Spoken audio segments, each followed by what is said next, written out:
You have 68 wins. You cannot 69 Mina. I am that reminder that no matter how far you get in life, there's going to be someone like me, born with much more than you do, who can cash in and take it all away at any moment. Now, you know what? Now, I don't know who you've been talking to, but it's obvious that you hadn't talked to me. I'll pull rank around here, and everybody better remember that. Ooh, follow the white rabbit.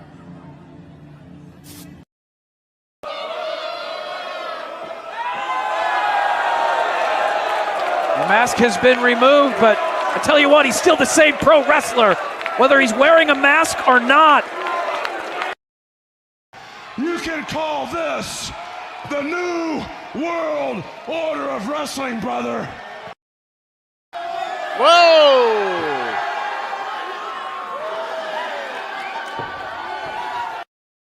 We got a mom in the front row who taught her daughter how to suck dick. None of you can handle Tekla. None of you can handle the Sisters of Sin. And none of you silly bitches can handle the Triangle of Madness.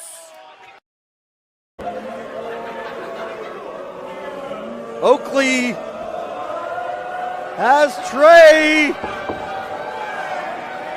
Look at the speed, the rotation, the impact. What is going on, everybody? Welcome once again to the Saturday Shenanigans, hosted by yours truly, the Renegade J.J. Williams. Hi, guys. Hi, guys. CM Punk drama bullshit to the side. I still consider Hangman the worst AEW champion they've had. First of all, we're going to bring in Walter Cruz. I said that as a joke when, what's his name, did his promo Monday. He said, I'm from a prestige university. I said he majored in Steiner, man. We've got the He-Man, James Hebert, in the house. I do really cool in dumb things. Mutants. Right. There's a lot of shit going on here. A lot of fucking crazy ass shit. Where is Noah JD? Well, say his name and he appears, because we believe in Noah Foster. Fuck is this intro? It is one of those things where as fans we do have these desires for what we want to see, but sometimes you can't always get what you want, and there are reasons you truly don't get what you want. I wouldn't even listen to this in Grand Theft Auto San Andreas. What the fuck is this shit? God, rap is whack. Like I said, never been a greater time to be a wrestling fan than with more companies in a more lucrative spot, in a more comfortable business spot, in a sense of mind, it seems, than ever. Again, WWE is not the only one. It is not the end-all, be-all. So let's go back to the Renegade of Wrestling. JJ Williams to get the official word. JJ, speak. Make sure you tune in every week, because you never know who's going to drop in to join the shenanigans. Catboy is in the house. Hello, my internet family. I say if you want to make them as evil as possible, make them really mad.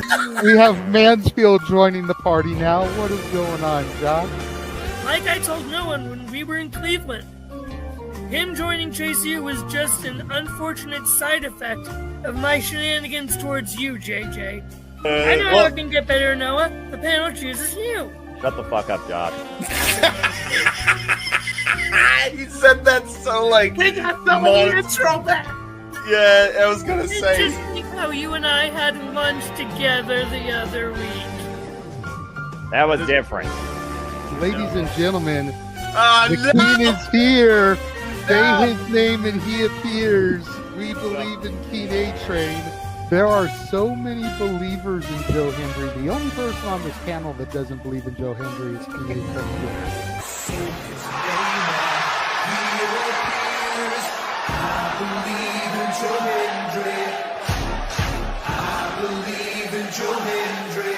Tell the world why you do not believe in Joe Hendry.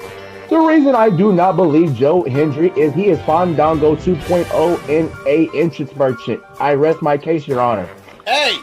There's something wrong with being an entrance merchant. He has some of the best entrances of all time. Teleporting into the command center, all the way from Angel Grove High, Datilla. Oh, yeah. I went to the command center on Thursday. I went to Vasquez Rocks, which is where they filmed a lot of episodes. Somebody actually climbed to the very top of those rocks. I made it halfway. I was like, I'm not going up there. Definitely Toni Storm versus Mariah May. That's the one match I probably am looking forward to the most. I really like the story. I'm familiar with all about Eve, so if it plays out that way, I kind of know how this is gonna go. Say goodnight, Datilla. Good night. James, you did say his name. So he shall appear, ladies and gentlemen, the first time on the Shenanigans. Jeff Meacham is in the motherfucking house. Ah! All right, we're coming in hard with the botch. All right, fucking hell. It's good to do that. It's good to have an opportunity to talk to the crowd on a Saturday. If you want to have yourself stomach through it, you can go back and watch when the Main Event Mafia took over Impact. That's what James is talking about. So if everybody just joined us, we're talking about people sedating people, attempted murder, boys, and tips. Welcome to Saturday Shenanigans, everybody. Aren't you glad I'm back? Welcome back, Devin. Cool.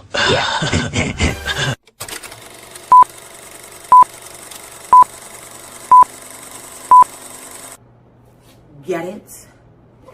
Got it.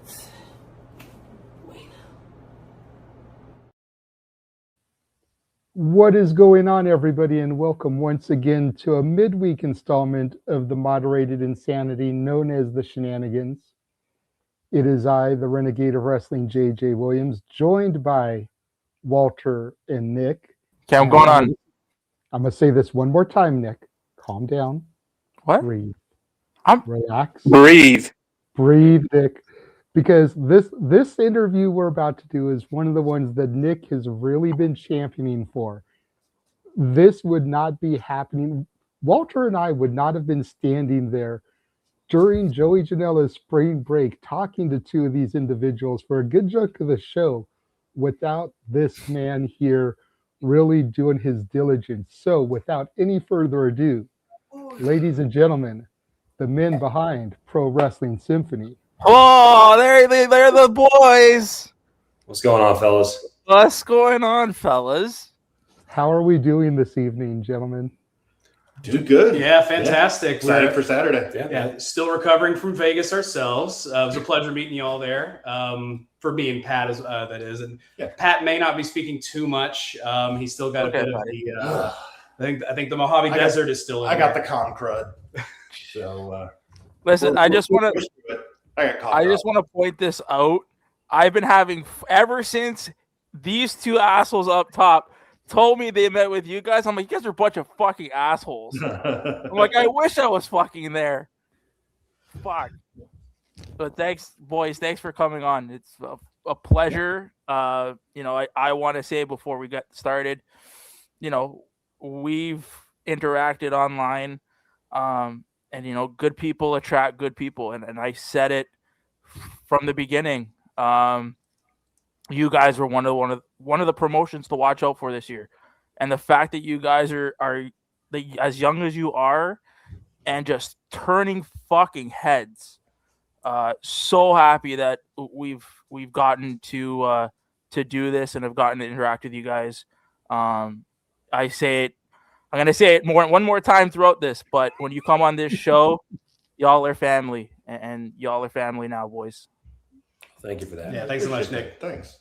Yeah, 100%. And don't feel bad. When I got home from Vegas, I slept like 12 hours straight, 3 days in a row. Like, I don't know how I functioned during the day, but as soon as my head hit the pillow at night, I was out for like 12 hours each night, just getting recuperated.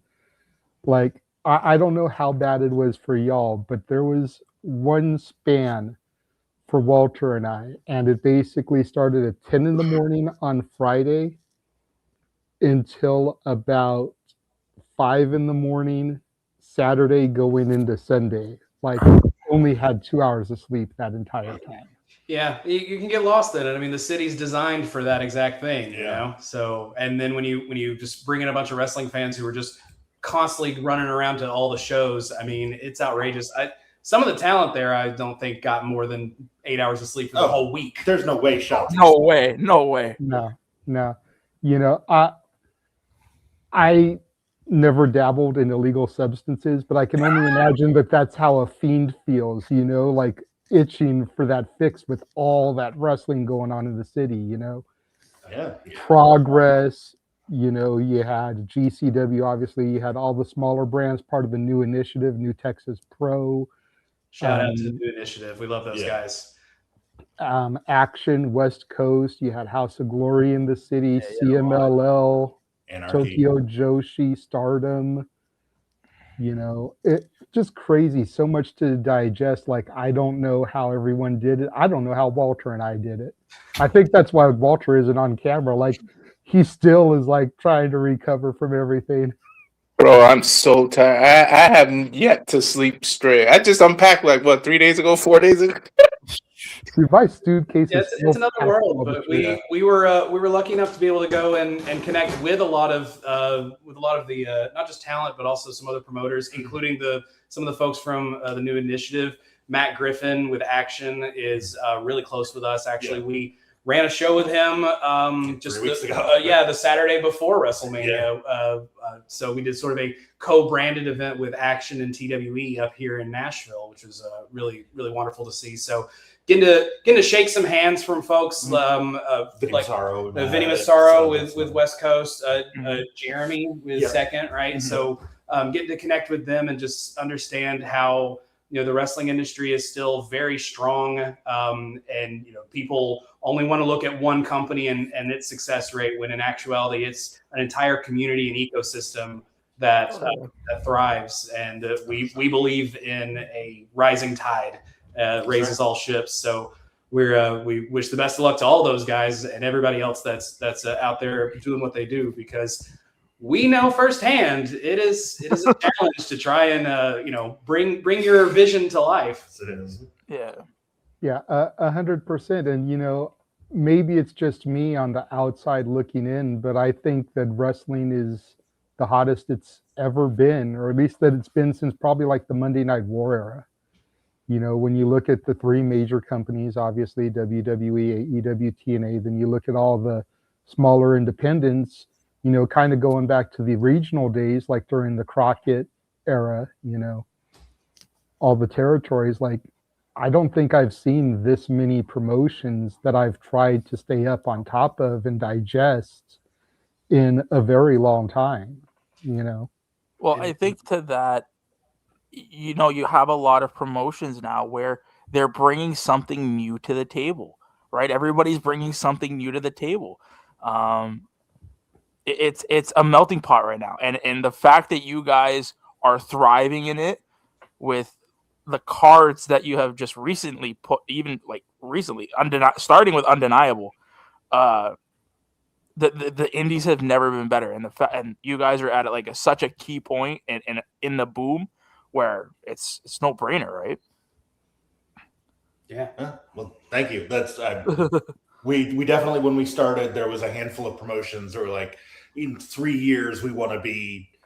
I mean, one of them was Deadlock, so yeah, we'd like to still be in business in 3 years. Yeah, and we'd like for them to come back. We would like them to come back because we want to run a show with them. Yeah. We love those guys.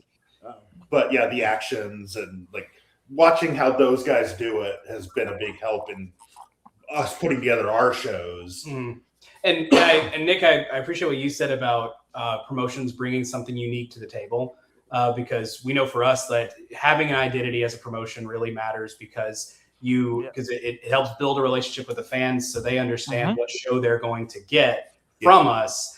And it's one thing to see people on a poster and go, oh, I like this wrestler or these wrestlers. But it's another thing to say, I like these wrestlers, but also I really like this promotion. So I'm excited to see what they do here. Yeah. Right. Yeah. And because, you know, we're all wrestling fans at heart. And one rule that we actually live by when it comes to running our promotion is we legitimately put on cards we would want to see. Yeah. That's it. Like there's not much more to it than that. It's just convenient that the three of us overlap pretty well on our tastes in that regard. Yeah. Right on. All right. Well, the first thing we usually ask our guests, and I'm going to just put a little pin in the identity thing because I do want to come back to that.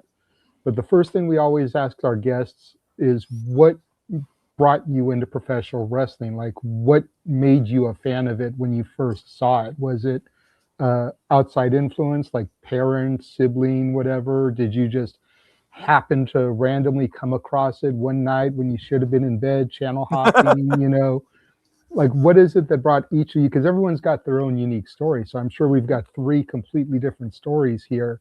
Sure. What brought each of you into professional wrestling and made you guys fans? Yours is the most interesting. Okay, so me go first? Yeah. Oh, okay. Apparently mine's the most interesting. So in reverse psychology, we're going to do that one first. It's a hot opener. There you go. Yeah, that's true. So my introduction to pro wrestling actually is a family legacy. My grandfather, Tom Miller, was a ring announcer for the Nick Goulas promotion in the Middle Tennessee area back in the late 70s, early 80s. So my dad quite literally grew up going to shows that, you know, featured Macho Man Randy Savage and Sid Vicious and the Freebirds and countless others. So I grew up hearing all these stories from the both of them. And some of my earliest memories are of watching wrestling and attending live events. But yeah, I come by it honestly. I mean, we're not a family of athletes. We're a family of broadcasters. So both my dad and grandfather also worked in radio. So, and I've done some ring announcing in my day, but I'm primarily a commentator, especially with Pro Wrestling Symphony. And so, yeah, I keep that going with my grandfather's legacy, who has thankfully gotten to see some of our, some of the products of our fruit of our labor, I guess. He's, a bit old to be able to make it out to a show, but, he loves wearing the hat and watching the videos online and commenting all about it, which is really awesome to see. Right on. Yeah. So for me, it was a neighbor who I had a sleepover at his place, and this is 2003, and he bought what's the 04? It was the Royal Rumble pay-per-view where Brock Lesnar won the first. 03. Okay. And it was just when you're 10 and wrestling is unlike anything else you see on television, you're just hooked. It's so different from anything else that was out there. And then I really got on, and I kind of wore the shirt by happenstance. But when Eddie won the title in 04 and was kind of the face of SmackDown, that was really my okay, this is something I can connect to, watch every week, figure out when it's on every week, and go from there. And then as I got older, I went into sports journalism. I graduated from the University of Missouri, wanted to be a sports reporter all my life. And then a funny thing happened where I was in college, and a lot of the big news outlets started covering wrestling in some capacity, from your ESPNs to your, name a big network. They had somebody. Yeah. And I decided that, one of the ways I was going to kind of break into the journalism business was to go that route.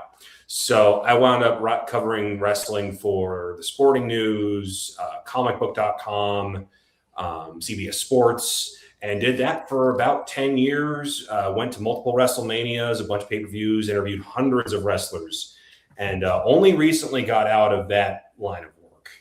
But absolutely loved it. And that was what kept me firmly in the business well into my adulthood.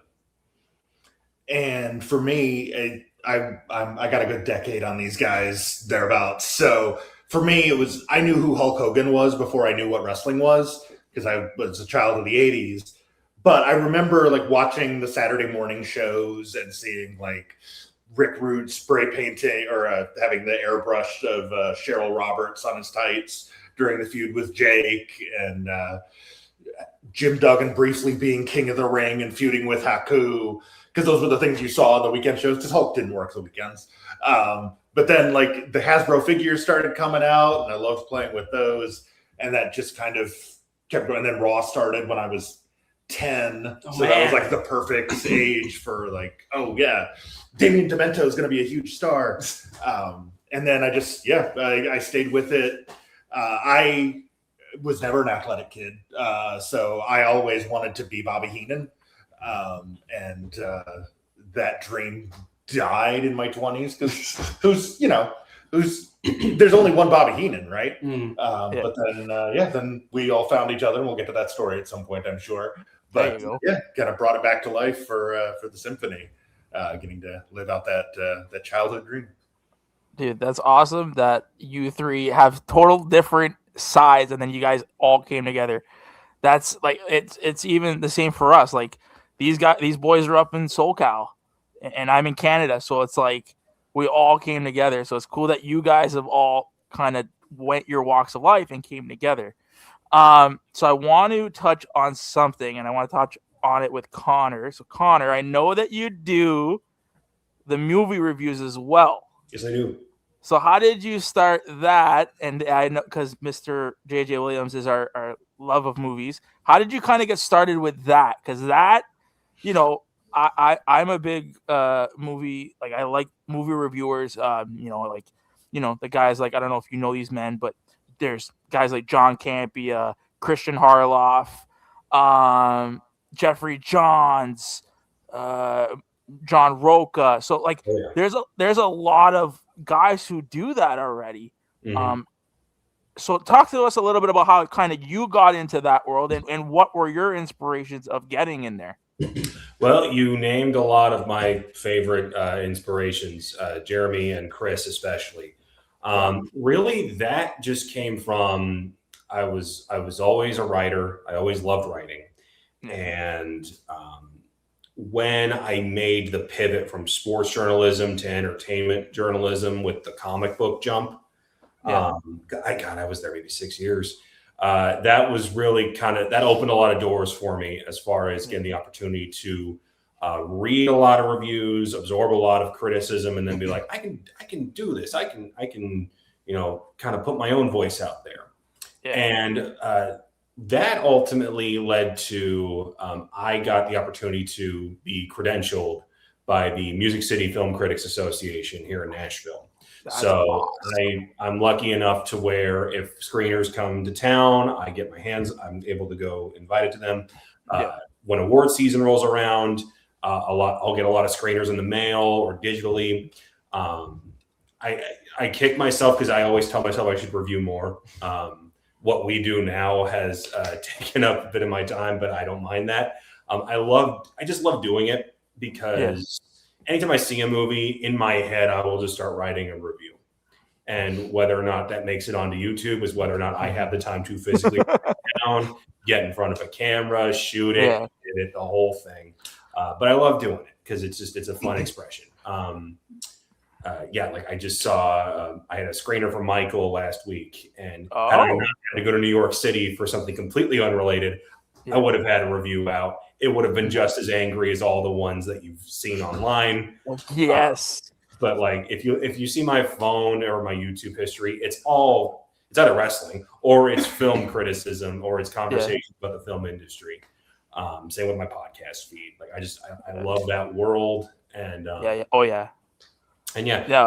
get around to making a letterbox here one of these days. But check out Connor J. Casey on YouTube. That is one of our go-to just like tangent conversations during our meetings. Is Connor will usually just blurt out something like, "Hey, this film, guys, don't say it." Yeah. Well, I saw. Go ahead. No, I was gonna say the reason why I brought that up is because I saw the Project Hail Mary stream that you did. So I was like, oh, dude, like you were spot on with everything you said. And even to bring it back, I was the same way. Like I remember growing up, my favorite shows on YouTube, and I'm not kidding you, were AMC Movie Talk when John Campia hosted it. Yeah. And then I followed that genre, or I have followed him since it was AMC Movie Talk, and since Insider Baseball, since John Schnepp passed away. Yeah. On that. So I was there from that when it turned into Collider, and then it went back. So he is one of my inspirations.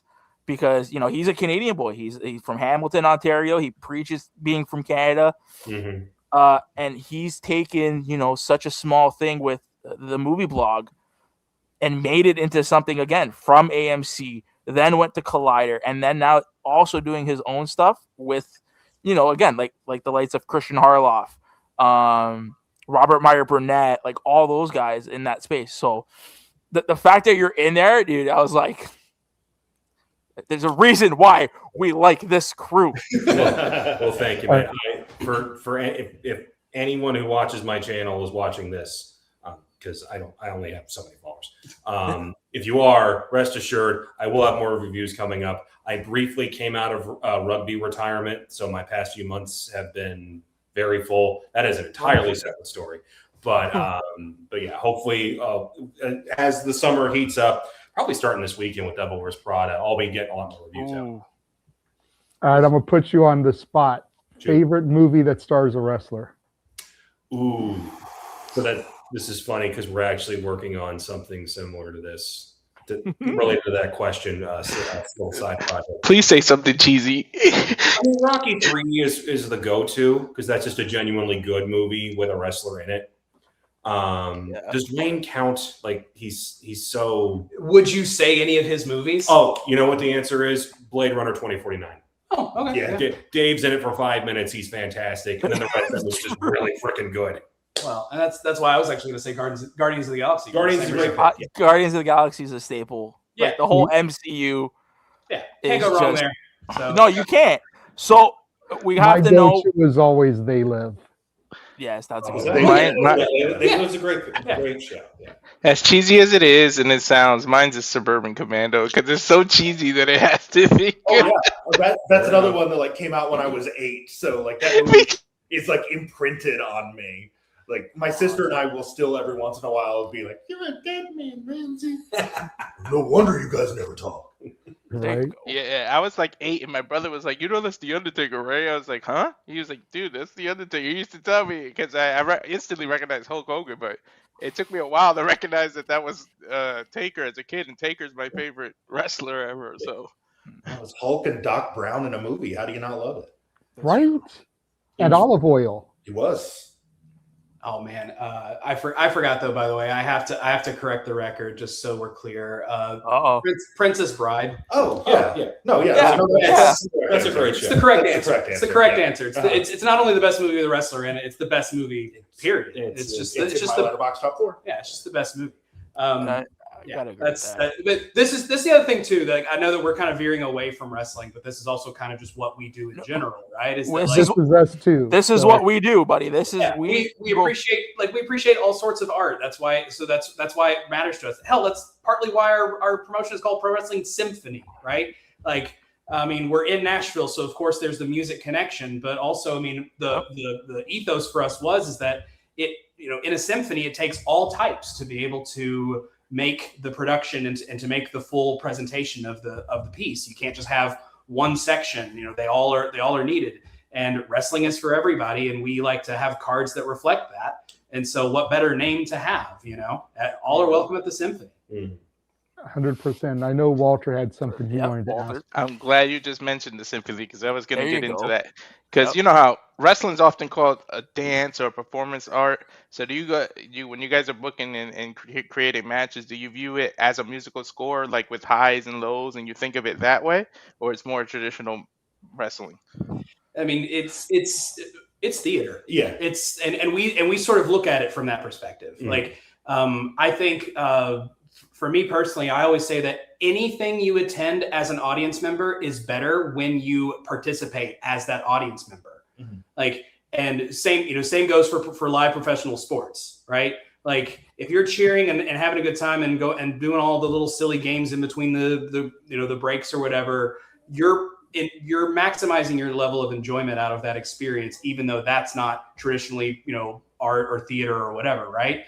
But in wrestling, it's theater has this sort of understanding of there's a relationship between the audience and the people on stage, and a lot of that just comes down to general respect of don't be too noisy during when the play is happening, right? But also applaud appropriately and those sorts of things. There's a give and take, and wrestling has that too. So of course we're gonna build our cards appropriately and think about the variety within it as well. I mean, it's for everybody, which means you don't want to have the same match 6 or 7 times in a row. I've called some of those shows. Yeah, I was gonna say we've all been to those shows as fans or worked them in our case, where it's 5 singles matches with 2 dudes in their mid to late 30s that look real similar and have wrestled each other 1,000 times.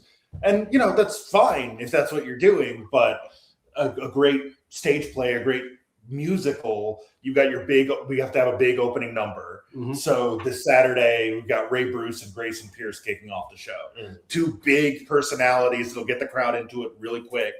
And then we've got there's never a down moment in a symphony show, except maybe intermission. But the matches are all meant to kind of ebb and flow. Yeah. Like we build to the title matches later in the show with some fun, athletic stuff on the undercard, and then kind of build the drama, and then pay it off in the main event.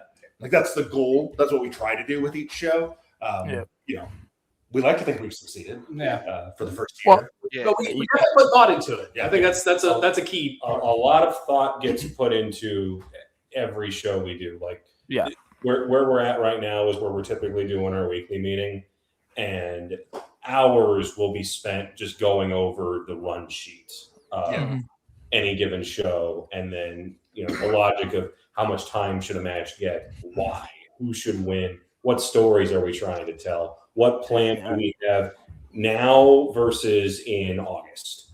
All these different conversations go into it, and we never want to just show up, not have matches announced, wait to see who shows up, and then book the card. Like we never want to operate like that. No. I think it was Charles Mason shortly after Mania Week posted something about promotions basically don't need to be afraid to tell stories, because stories are what drives people and gets them in. And I think I think he's right. And 2, I agree that not enough of the smaller promotions or independent promotions are willing to do that or think that it's worth their time. But to me, the stories are what bring people back. It's because again, there's not a lot of people on our shows. Well, arguably, there's nobody on our shows that you can't see anywhere else, right? No. And that's kind of just by nature of independent wrestling. That's how it works, right? Yeah. Why not give them stories, angles, matchups, whatever that elevate the talent and elevate the people within it, and give you a reason to care. People want to care about things, and it's hard to do it when you throw 2 matches together or 2 people together for it might be a heatless banger, but I personally don't like heatless bangers. I don't. I don't really get invested. I want to know why there's this struggle here, and I want to get behind someone, and it's easier to do that when there's a dedicated obstacle, villain, antagonist, whatever that is in front of them, as opposed to, these 2 guys are going to try and win a match. That's fine. No, you're right. Talking of, okay, really go ahead. Sorry. Because I want to piggyback on what he's saying. I saw Mason's post when that came out, and I 100% co-signed with him as a fan. That's why Walter and I are sitting here applauding that. I think, and I don't want to sound like a negative Nancy here, but I think it's something that AEW has kind of done in trying to always give us these dream match scenarios. Yeah. Oh, these 2 guys, it's a dream match. It's a dream match. It's a dream match. It's like, what happened to the times when CM Punk and Colt Cabana would travel every local promotion, having matches in every territory just to build the story and the mystique and the aura behind the characters?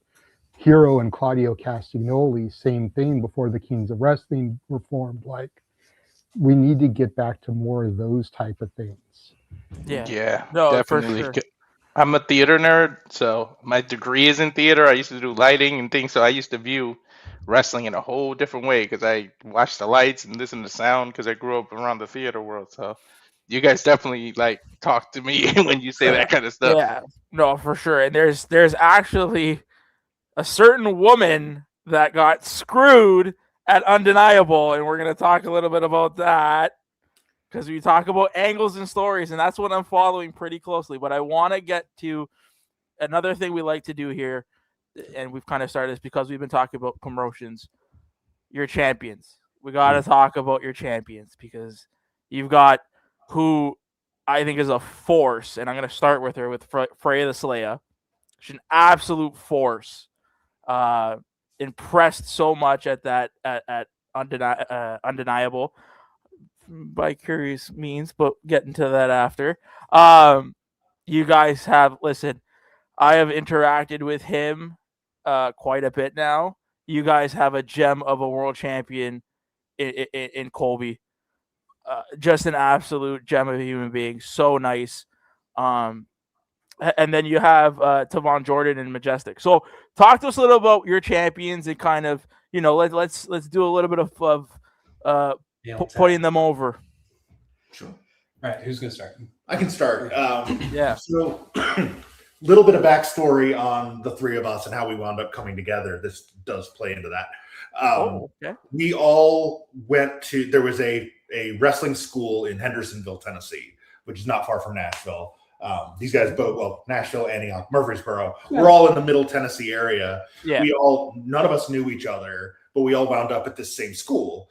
And we were, broadcasters. Connor was a manager for a while, but we were basically there to learn the behind the scenes part of things. Yeah. The standout student at the school was Colby Carter. He was just one of those guys, like the first time you lay eyes on him, like, oh, that guy's a wrestler. Like he was pretty green when we started. He had done a seminar with QT Marshall. So he had been in a ring one time before he started training at the school. And by the time Connor was there before me, and you came in 2-3 months after it had opened. Yeah, give or take, because it was launched by Jerry Lynn, which was what got my attention. Same here. And it got most people's attention. Yeah. And then, Colby was very much the moment he showed up, ex-football player, Pacific Islander background, jack to the nines. Personal trainer. Yeah. It wasn't hard to see the connection. Oh, yeah. But guys like Tom Latimer, guys like Jeremiah Plunkett, guys like Jerry immediately saw this guy and said, there's something here. Yeah. Let's run with it. Yeah. And so when it came time for us to, we all moved off separate ways from the school for various reasons. And then when we all, we built the business over a dinner at a Mexican place one night. Yes. We were talking about the shows that we'd been doing individually and how we wish there was a show in Nashville that was doing the things that we wish we were doing. And Connor pointed out, well, why don't we do the show that we wish we were doing? Yeah. So one of the first things to come out of that, beyond, hey, let's put together a wrestling show, it's, well, Colby's our guy, right? When it comes time to have an ace of what would later become Symphony, it didn't have a name at the time, but we knew that if we could get Colby on board with what we were doing, we were doing something right. Yeah. And he's been our biggest cheerleader, and we've been his, since day one. Oh yeah. Wish nothing but the success for that guy. Again, he's been all the interactions that I've had. I mean, with all you guys, but I mean, interactions with him. We did a I guess the trend of if you had to sign 10 wrestlers to your own independent, Colby was on mine. He was just the way he looks, the way his athleticism is, and the way he comes off as just being a genuine human being. Yeah. Again, there's not enough good things to say about him. So 100%. if he is listening, shout out to Colby. Hopefully, Yeah, and best of luck to his title defense against Jeremiah Plunkett on May 2nd. It's going to be sort of a battle of the literally of the ages. With the young up and comer Colby going up against the storied veteran of Jeremiah Plunkett. It's going to be a great one. Yeah, the king of the territories. As for our tag team champions, Tavon and Majestic were two other students who were at the wrestling school that we were at. And like Colby, they were two that very quickly caught on to the training, obviously had the work ethic for it. They didn't initially see themselves as tag team wrestlers because a lot of wrestlers don't. They see themselves as singles guys, and it's never until certain circumstances come in that people go, oh, maybe we should be a tag team. Let's figure it out.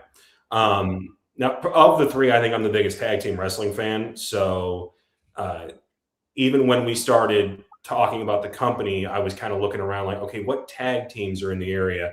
And one thing I had noticed was of some of the small promotions throughout Tennessee, Tavon and Majestic being a team was a recurring pattern.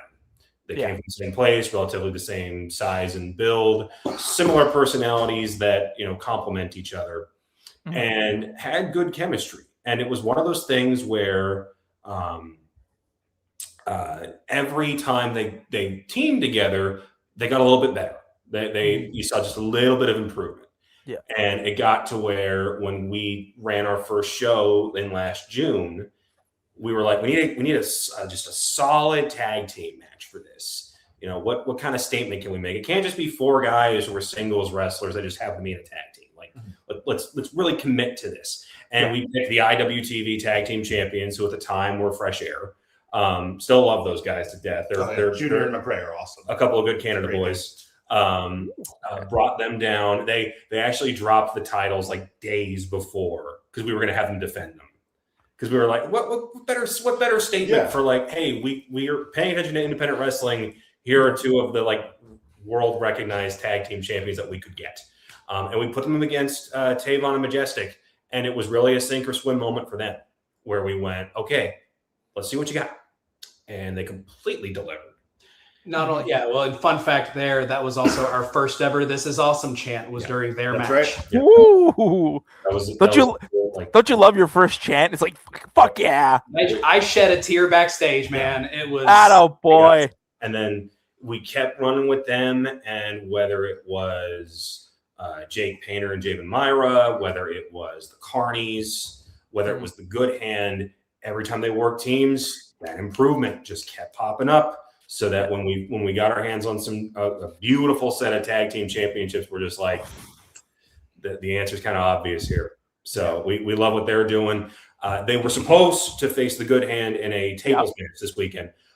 Unfortunate circumstances. We had to call an audible today. They will be taking on Kerry Awful and Nick Iggy of the Carnies. All three Carnies are going to be on this show. All three Carnies are going to be there. Hunter Drake will be there. That we backed our way into that one. Yeah, we did. It's going to be fun. But the first time these two wrestled back in last August, loved what they did. Cannot wait for this rematch, and folks are going to be in for a fun one.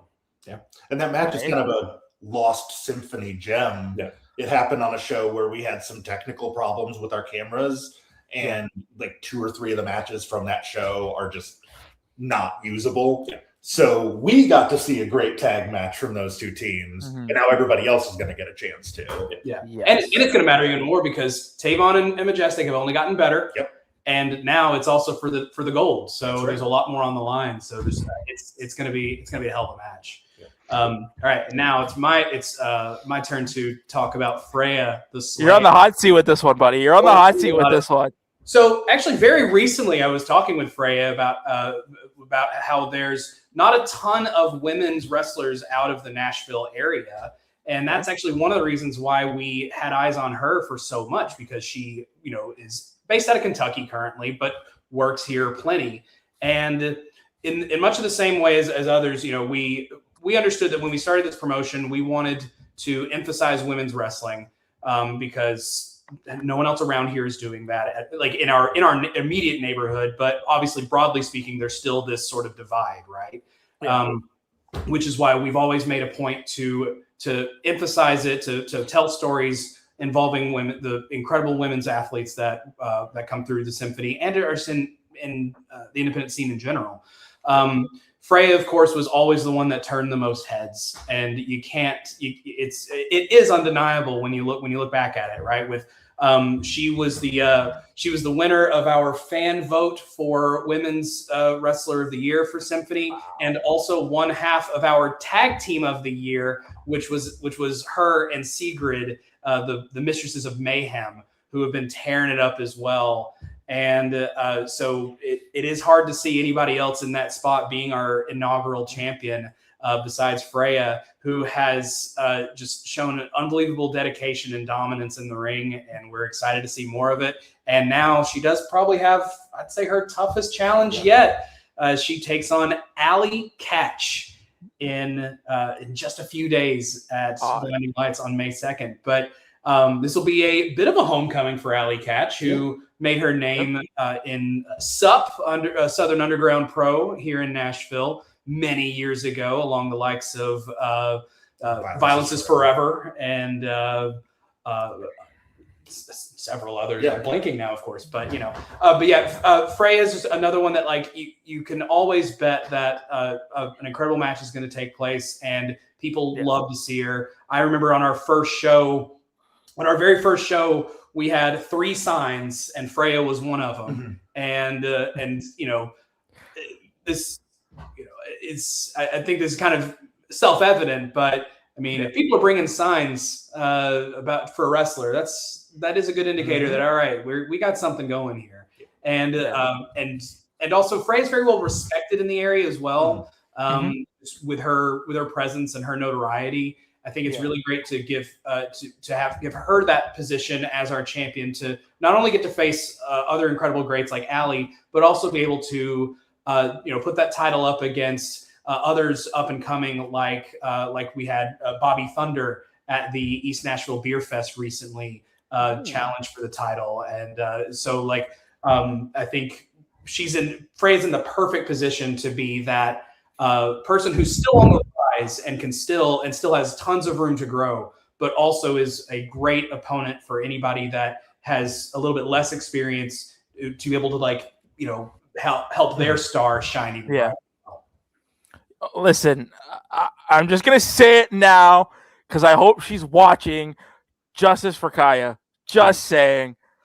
Hey, I agree. We were really trying to get Kaya a rematch in the next couple of months, but schedule just didn't line up. Things happen, man. Yeah. No, honestly, when you guys, so it was funny that this all happened. So we were doing a we were doing the Poder Mania.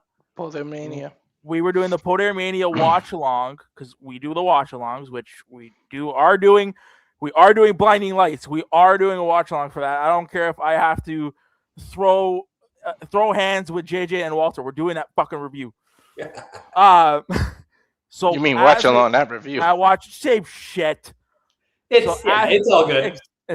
So as we're doing that watch along for Poder, the match was Allie Katch versus Kaya, and then you guys announced Allie Katch versus Freya, and I remember I was in the chat box. I'm like, yo, promote this match. Like, dude, to get the best thing about that announcement is that when you guys announced it, and you guys can talk to it, you guys took what happened in GCW and you used it. And you, again, like we said, you wanted to tell stories. And the fact that you guys used that in your promotion for that match, was that something like planned? Did it just kind of all kind of happen? Or like, how did that kind of go into effect? Like, how did you guys kind of get, like, did everything kind of lie in your lap and you're like, well, fuck, we have to do it. Like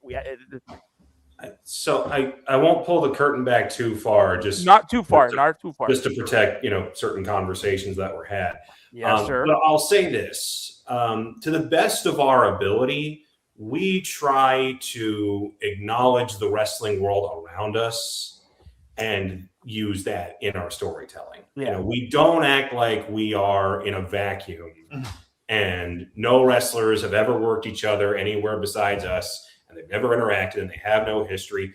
Like, we make a point to, hey, if this team is, kind of flirting with being on the outs at another show, we want to play into that on our show. Yeah. If two people are just blood rivals in action, we're not going to ignore that on Symphony. Yeah. So when something like what happened with Allie and Effie and GCW happens, and then she's out of GCW, we're not just going to sit back and be like, hey, we got Allie Katch. Isn't that cool?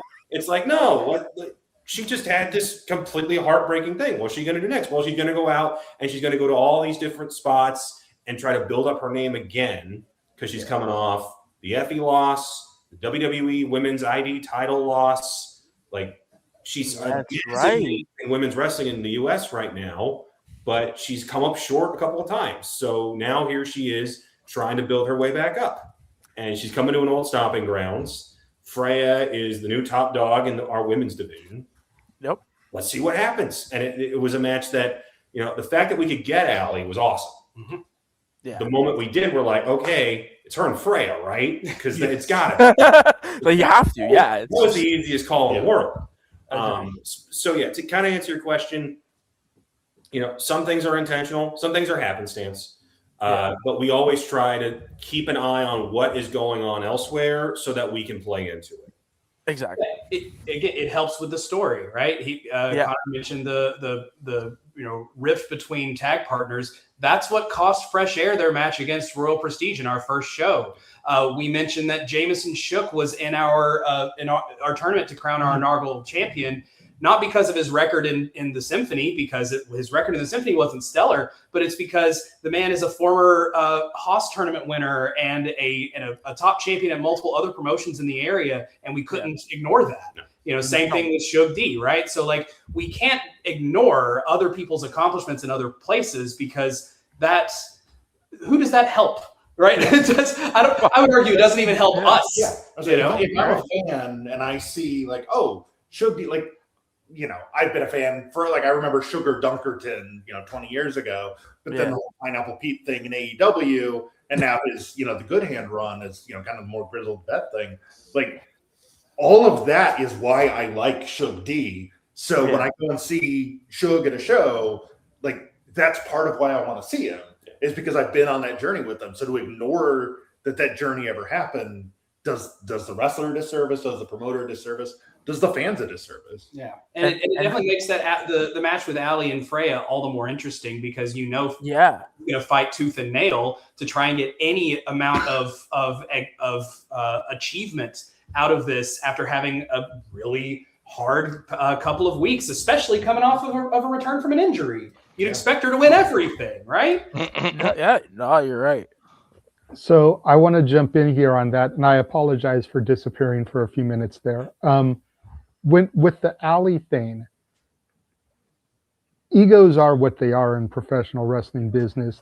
Do you run into situations at all where the regular women on your roster are like, well, what has she done? Who has she beaten within our bubble to be able to jump straight into a match against Freya? I would say no. We've been very blessed that the vast majority of people we work with have been great to work with backstage. And a lot of them recognize that if someone else is being given opportunities, it's for a reason. It's not politics. It's not, that we're friends with them or something. It's that if they're getting an opportunity, there's a reason. And so with Allie, the moment we announced her, no one was like, well, hey, why is she coming in and getting a title match? It's like, no, because it's Allie Katch, because she's been a pillar of GCW for the past 4 years. Yeah. She's been all over the country. People know she's been on television. People know who she is, so they got it. It was a quick connection. We've been very fortunate. I think that there will always be egos in this industry. Walter, you mentioned it's an artistic industry. So everybody's got their own interpretation of what wrestling should be, how they should be presented. And the moment you get two artists in the room, you've created an argument because they're not going to see things the exact same way. Now imagine an entire locker room full of them. It's just how it is. But thankfully, a lot of the people that we work with have been nothing but professional. So we've been very fortunate throughout this first year. Well, and a lot of it, we hitched our wagon to Jeremiah Plunkett real early in the planning process because we knew it's a couple of announcers and a heel manager opening a wrestling promotion. If I'm Fresh Air or if I'm Donovan Dijak, a couple of times, I don't know us from Adam, right? Who are these guys to tell me, what my finish is, what my exactly. So that's why we wanted veterans like Plunkett or like Carrie Awful. Jaden Newman has been a godsend backstage. Yes. Having guys like that are so respected in the industry, but it also means that we can go to them and be like, hey, we're thinking about bringing in so-and-so. I know you must have shared a locker room with them at some point. Yeah. Are they good people? Like we only want to surround ourselves with good people. Exactly. Yeah. We've been really fortunate so far to have been able to do that. But yeah, so much of the business is word of mouth. And it's, I worked with them and I would never do it again. Fair enough. We won't book that person. Or at least be more cautious if we do have to cross paths, right? Right. But also, exactly. Because it is worth noting. I mean, like, the egos are what they are, and you gotta make decisions on that. But one thing about us that I love to kind of brag about is that we have a code of conduct. We have a code of conduct that is you can read on our website. It's on our website. You can read our code of conduct. And every talent, every person who works for us in any capacity at one of our events implicitly agrees to our code of conduct. It's sort of just written within it, which, yes, for a lot of it is sort of a guideline, or, there's not a lot of things that necessarily are enforceable, but regardless, it does provide us a little bit of a acknowledgement of, hey, we care about our presentation. We care about being good to each other and trying to put on the best show and helping others to succeed as well. And not just, doing everything you can to find your own opportunistic way up. Right. And so like this, we're still young promoters, of course, but I would argue that one of the most important aspects of just getting more work is really being a good coworker. Just be a good coworker. Right? It's just a mind-blowing thing just to be nice, to be a good coworker, right? Yeah, it's crazy. Yeah, and even if like even if you have just like a typically sour demeanor, man, clock in.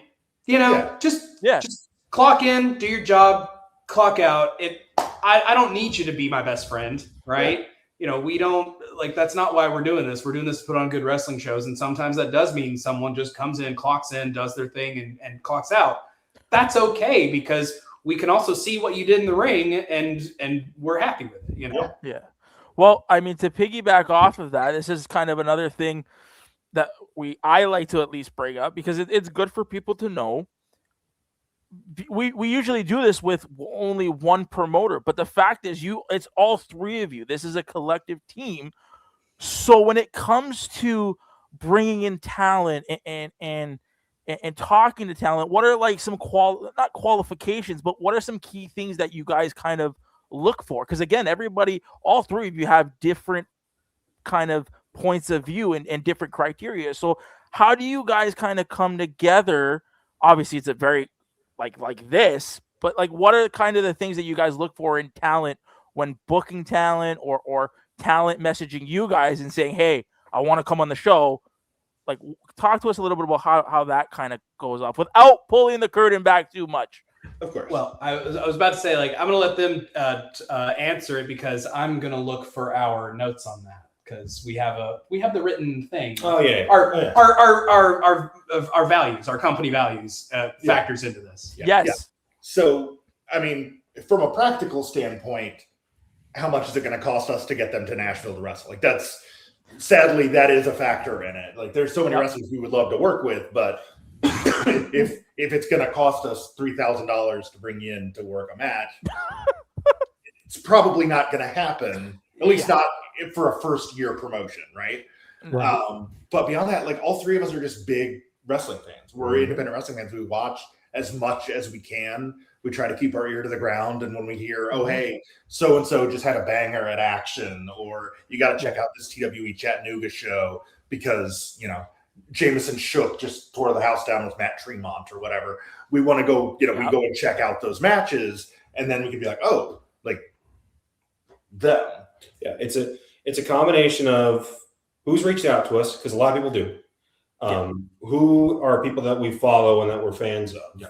Who do we know that is somebody that's bringing something to the table that we don't already have. Obviously, who is affordable? The budget is always a conversation.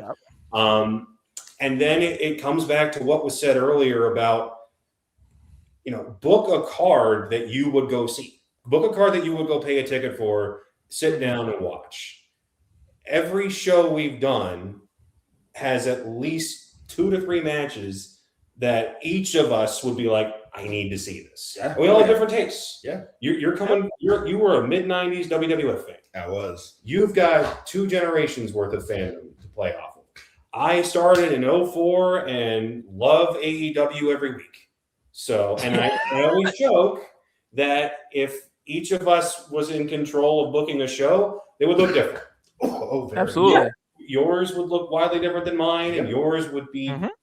We've done that exercise. It was terrible. Yes. We're like, we all were like, okay, money's no object, but only use indie talent, book a card, and we all did our own. Yeah. And yeah, it was It was very different. Very different cards. Yep. They all had Colby. They all didn't have Colby. They all had Colby. But it definitely helps that we have a strong nucleus of talent that have been with us from the jump or very quickly after the jump that we've been able to rely to over and over. It wasn't even intentional, but our first champions all won matches on our first show. Yeah. And that nearly a year later, they were all like, this is the right call to make. Yeah. So we've obviously got a nucleus that we work with, and then we bring in big names that we want to see, that we know are going to put on killer matches. We just had Channing Thomas, who completely delivered in 20 minutes every bit that we knew we would. We've had Donovan Dijak multiple times. We've had Teriyaki, Richard Holiday, Ben Bishop. We had both of the Matt Cardona guys on our second show. That was an accident.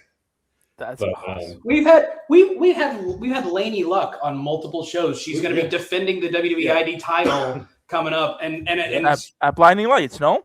Yep. Yeah. Lights. Yeah. The first ID title match to take place in Tennessee. We weren't even trying to do that. We were just like, hey, let's do this match because it's awesome, and because Alexis Littlefoot has been wanting this match and chasing it for so long, and they were like, we finally got the green light to do it. And I went, hey, wait a second. Has there been a title match in Tennessee? Nope. And that's not just for women. That's for women or men. That's the underbelt. That's either WWE ID title. It's not been defended neither of them have been defended in Tennessee yet until us this Saturday. Nice. So do you remember Congratulations on that coup? Remember back like months ago where I said y'all were the fucking promotion to watch out for? Yeah, exactly. Exactly. Sorry, JJ, before I want to just piggy there because we were talking about talent and talent you brought in. There is one guy that I want to spotlight because he is another one that is a gem that I've interacted with. JB Anderson. Yeah, right. Yeah, JB Anderson. The deathmatch wrestler. He was on your mind. Is it Jameson Shook? No. Hold on.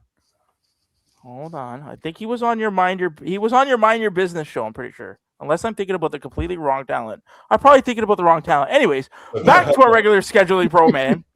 Probably because you didn't mind your business. No, I'm kidding. This is what happens when we let Nick get carried away too far off the lead. Listen. I told you guys when we first announced this, chills. This is chilling for me, okay? Because again, y'all are amazing people and good people, so that's why. Okay, so I'm gonna rephrase and do another question. Fire away.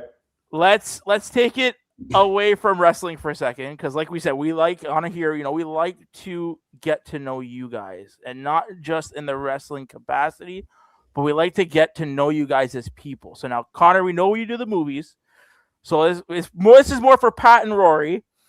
What do you guys like to do to kind of de-stress from the wrestling? Like, I'm sure it takes a lot, to put a show together. It's not easy. And if anybody's out there saying that it's easy, you're lying. No. So after you guys put together that amazing show, which we will preview and we'll talk about Blinding Lights coming up, what do you guys kind of like to do to de-stress and get away from that? Kind of like mellow. I can start. We're sitting right in front of my piano here, I'm a Tennessee native. I live in Music City, and I used to work in the music industry. So music is absolutely my go-to for de-stressing. I play quite a few different instruments, and also since we're in Nashville, we often work in facilities or venues that will have a keyboard or a piano somewhere, and so you'll find a couple people like plunking around on it. I'm one of those. That's a very easy go-to. Is music's just good for de-stressing in general, but I also am a songwriter. I've written some stuff and performed in a band back in the day, like most people that have been in Nashville longer than a cup of coffee. And then aside from that, I mean, I'm a dad, so I spend a lot of time with my 8-year-old son. I think our favorite pastime together is probably watching movies, actually, oddly enough. Very different films, though, most of them animated with talking animals or something, which is still great, though. We have great conversations about it. Plus, we'll talk about Pokemon all day as well. So those are movies as well. Also, I didn't review it, but Hoppers was great. Hoppers was fantastic. Yeah. I haven't seen Hoppers. I've heard adorable beavers. I was throwing it to you. Also, Connor, get out of the bird. No. There's a character, Connor, who's in a bird, and they've been shouting at me ever since. Connor, get out of the bird. That's an interesting, but it's an interest. Before Pat goes, that Hoppers is an interesting movie, though. The fact that it's the human trying to get. They put it into the squirrel's brain. Like it's very kind of interesting. But it's not Avatar. It's nothing like Avatar. It's not Avatar. They lampshade that immediately. Oh, of course, yeah, that's the point. Yeah, it's very much They're aware of the joke. They know what movie they're making. Yeah. I'm a gamer mostly. I try to write occasionally, but my mind always winds up wandering back to wrestling. So to really completely unplug, it's usually just firing up the PS5 and playing whatever. I'm working on my backlog, and Rory is very excited because I'm playing his favorite franchise ever, Mass Effect. The first three, yeah. Such a good group of games. Yeah, I just beat one 2 nights ago. Mm-hmm. So I am starting on 2, and it is great. But yeah, that's my big one. Is I play a lot of games. I think video games is probably the one that all three of us overlap with the most. I'd That's say. probably true. Yeah. You know, like we can talk about films all the time, but I can't talk about music with these guys. That's one little. So thankfully, I have other people and other friends, believe it or not, that I can do that with. I know other people. Yeah, I'm the gamer. I mean, that's another thing too. Is that like in wrestling specifically, there's this inclination to always want to focus only on wrestling or dive deep into that. But no, you need to broaden your horizons. You need to have other interests to be able to pull inspiration from, or to be able to find or to escape and actually turn your brain off so you're not overwhelming yourself with it. Right. So I think it can work both ways, but you got to be well-rounded. It's important. Well, I mean, a lot of the most interesting wrestling characters are people who based it on a thing that they like. Yeah. Like Danhausen has said in interviews that if Conan O'Brien was possessed by a demon. Yeah. Like that just comes from him being a fan of comedy and that particular style. It's like, okay, well, I'm not a big hulking guy, but I can curse you. Yeah. The New Day are big anime nuts. Oh, yeah. I'm the video game guy. It's funny because my brother's the musician. My oldest son is the musician. He plays violin, trumpet, piano, keyboard, like steel drums. This dude can read music since he was 4. Oh, man. So yeah. So he's been in orchestra concerts and everything. So my brother is on that side, but I'm the gamer, but he's a gamer too. So we can communicate on that. But when he starts speaking music, it kind of goes. We always try to steer it back, somewhere along the way. We find it again. Yeah, exactly. So being that you guys are located in Nashville, do you guys ever try to tap into the country music industry for your shows, whether it's up and coming performers to maybe try and tie into a performance, or, how pay-per-views will have like a theme song or something, maybe try and tap an up and coming artist to, let's use their brand new song that's underground and we're underground, and we'll put it towards a music video package to hype this show that we're doing. So the way that you asked that question, I would say no, but then I would take out one word in there and I would say yes to it, and that's the word country. Because we don't discriminate. We're not against country music, but what I would say is that Nashville is Music City, and there are tons of different artists available that are incredible here in the city. And fair enough. I just think like Nashville kind of gets pigeonholed as being like country music. It absolutely does. It absolutely. I think that's why my brain went there. So before you guys came in here, we were talking about that. So I think I'm gonna ask if Pro Wrestling Symphony was a genre of music, what would you ask? And JJ immediately go, well, they're in Nashville. I would assume country. I said, you know what happens when you assume? Let's find out. And look, that's why I went, yeah, when you said not really country, I was like, yeah. I mean, and the thing is, like, you can answer that question yourself if you check our back catalog. I know on IWTV we have the uncut shows, and a lot of them have musical performances from local bands based in and around the Nashville area. So we've had a whole bunch that are on that up and coming independent scene here as well, and we try to keep that energy going. Because again, me coming from music, I mean. We try to stay tapped into that because one other thing about Nashville in general is that you can't walk into any bar, restaurant, coffee shop, bookstore, public bathroom without there being a stage for someone to perform on, right? Mm-hmm. And because we're running a lot of these venues that do have stages already, it's all set up. Why not have a band play during the intermission, right? Like, it just makes sense, and it really does help elevate our presentation in a big way.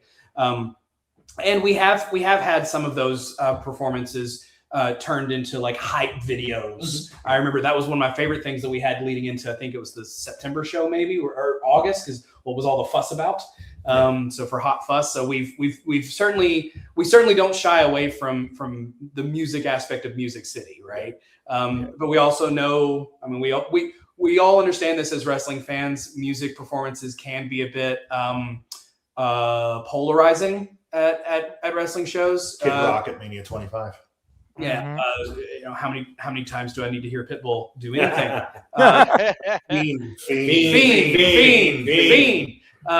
Delete. Right? So we do try to like pace it out and not throw too much at someone, because obviously wrestling is the focus, right? But it speaks back to that variety that we look at, and we're trying to provide a fun variety show for town. And again, it's Music City. Why would we not promote some other? We're promoting independent wrestlers. We can also help promote independent artists that we also think are awesome. Exactly. And when you make it like big, and I said when, not if. I mean, you can probably score a lot of the music instead of paying copyrights for people. You can just score the music yourself and create music for a lot of the wrestlers. Brother, don't you think I'm already working on it? About that in Vegas. Yeah, I actually have a really good friend, Josh Qualls, who is not only in a band but also does exactly that. Does music for custom music for wrestlers, and in fact, Colby Carter's theme is done by Josh. So we've put him in contact with some other people that are in need of that as well. He did Crazy Steve's music too. He did Crazy Steve's music. That's right. Yeah. So nice. Yeah. So my son to create something and send it to you too. Yeah. There you go. That's just it. Is that like we have the resources? Let's use them. Right. Let's put them to work. And in a dream world, though, Walter, you're right. That would be. If this was my only job, I would absolutely be saying, all right, Qualls, you, me, studio, let's go. Exactly. We're going to become the CFO dollar signs of this thing. No, scratch that. We're going to be Tim Johnston of this there you go. operation. I'm going to say, just don't be the Deaf Rebels. No. I'm convinced that's AI. That's what Noah says. One of our colleagues, he always I think that's just AI. Yeah, I'm convinced that Def Rebel doesn't actually exist. It's just, but you talk about escaping the copyright. That's just it. Is that if they do it AI cannot be copywritten, which means that they don't have to pay any performance royalties at all. which means they can just hold on to it forever, which is what they want. Another reason they don't like Jim Johnston or CFO Dollar Signs, because those guys are actual affiliated songwriters, and so they have to pay them royalties even today, anytime Stone Cold's music plays or The Undertaker's or whoever, right? And so, of course, if they're trying to penny pinch, why would they not just have an AI generator make this music, which is why it's so blamely boring. All right, I'm going to get off my soapbox. Go for it, buddy. You're making a valid point. Well, this is one of those things where it's like it's a cross section that I know too well. I used to work in royalties, so that's why I really think that Def Rebel is AI, or is at least some sort of work made for hire or something. So they're just churning out garbage because they know that they're not going to get any residuals off of it anyway. WWE, TKO is just going to keep it all because the copyright lasts the life of the author plus 70 years. So even when Jim Johnston does die, and get a special place in heaven for all of his good work, they will still have to pay royalties to his estate for the next 70 years after his death. So that's a lot of money long term that they don't want to just pay out for nothing, because they're going to milk Stone Cold Steve Austin and Shawn Michaels and Triple H for everything they can as far as the music is concerned, right? So and also Jim Johnston should already be in the Hall of Fame. Let's just put that out there. To the choir, we keep saying that, and don't worry about going off on tangents. We always say stop us when we're telling lies. So stop you when you're telling a lie.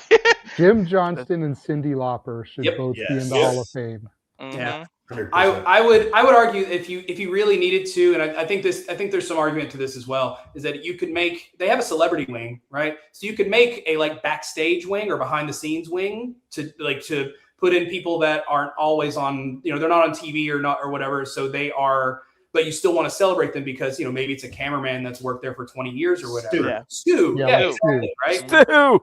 But you name that wing after Jim Johnston. That's what you do. So, because he deserves more than just, inserting into the Hall of Fame. He deserves his own wing for the level of quality that he has provided that company. Well, isn't that what the Warrior Award was supposed to be? Supposed to be, and I never realized they stopped doing it when Dana Warrior got let go. So it was supposed to be recognizing people behind the scenes, but the Jim Johnston Award. Jim Johnston. You could do something like that, right? Mark yeah. So I want to, before we get into the meat and potatoes, because I don't know how much time we have left, so I do want to talk about the two cards that you've done before this, because Undeniable was undeniable, blown away by the effort and just everything that went into that show. Was top to bottom. The matches were crazy, and the fact that you had the women's tournament for the first ever women's championship. By the way, whoever designed the titles for you guys, fucking genius. So we worked with Hellfire Designs of Scotland. They've done a bit. Their best known work is some TNA belts. Craig and the guys over there, fantastic. Cannot speak highly enough of them. Those belts are a godsend. And we sent them notes and we brainstormed a lot of what we wanted, but then they came back with stuff that none of us could have possibly have put together. It was our ideas, but their magic really brought it to life. So shout out to Hellfire. Dude, they're fucking beautiful. Even the women's title, as soon as that thing came out, it was wow. It's sharp, crisp. It really defines what you guys are. So with that being said, the Undeniable show was fantastic, and then you had the event at the East Nashville Beer Fest. So talk a little about those two kind of cards and how those cards came to be, because again, Undeniable was crazy, and then I don't think did you guys have the Beer Fest on IWTV? Not yet.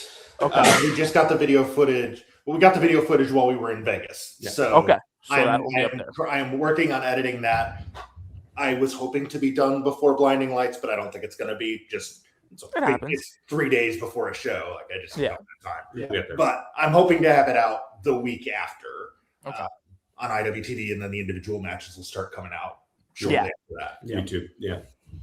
But yeah, so I'll kind of take you back to the start of the year. So we took off January on purpose. That's kind of going to be something that we do every year. Is just don't run shows in January. Everybody's coming off the holidays. Money's tight everywhere.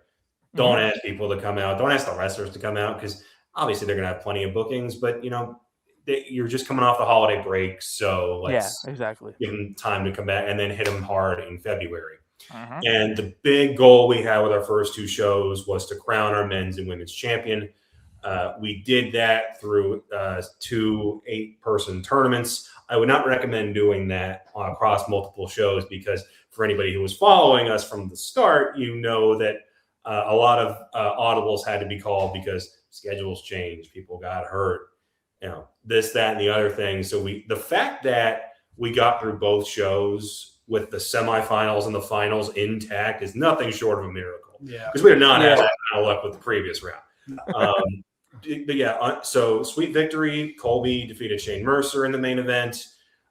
Drew one of our best crowds. One of the most emotional moments I think so far. Another time I shed a tear was during that show. Was when he won, and there were so many people there specifically to see him.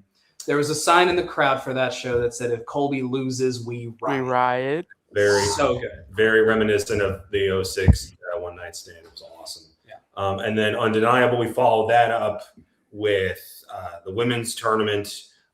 4 just outstanding competitors: Kaya, Nixie, Jazzy, and Freya. Secret obviously getting involved throughout. That was supposed to be another statement of, hey, not only do we take women's wrestling seriously, but we recognize that there is so much talent out here, so many of whom have not gotten opportunities, and we want to be the platform for that. So Undeniable was very much, let's establish that. Let's give Colby a hell of an opening of a first title defense. That was Channing. What was supposed to be a grudge match between Alejandro and Shane Mercer. Shane couldn't make it, so we wound up running a scramble match, and that wound up being one of the highlights of the show. Ray Bruce and Damon Stryker formed the tag team Gyrations and Litigations in the process. They are hysterical, and they got to make their debut at the Beer Fest against Corinne Joy and Grayson Pierce. Really looking forward to people getting to see that match because you get an idea of what they've got to offer, and they are fantastic. Yeah, if you watch that scramble back and you just look at Ray Bruce and you look at Damon Stryker, you can see it. And plus, we posted a video shortly after where they had their own sort of post-match interaction that there are no words. No. You have to just see it for yourself. Yeah, it was a meet cute, but it was not cute. But yeah, so that was awesome. And then getting to do our first collab show with 2 brands that we absolutely love in Action and TWE. That was awesome. Action had been doing the East Nash Beer Fest before we had started as a promotion. So when we got our foot in the door, we said, hey, we run Nashville. We can get you talent. We can help collab on this. Matt Griffin was all for it, and the lads at TWE were all for it. So that made that seamless. And that wound up, it was sunny all day. Poor Pat was red as a tomato by the end of it. But it was one of the most fun shows we've done. It was also one of the easiest. Just in terms of, everybody was on board, everybody was on the same page. And one of the best pieces of feedback we got was from the promotional company that runs the festival. And they said there was such a step up in matches compared to the previous year. Like quality. In terms of quality. And a big part of why was that everybody brought their best.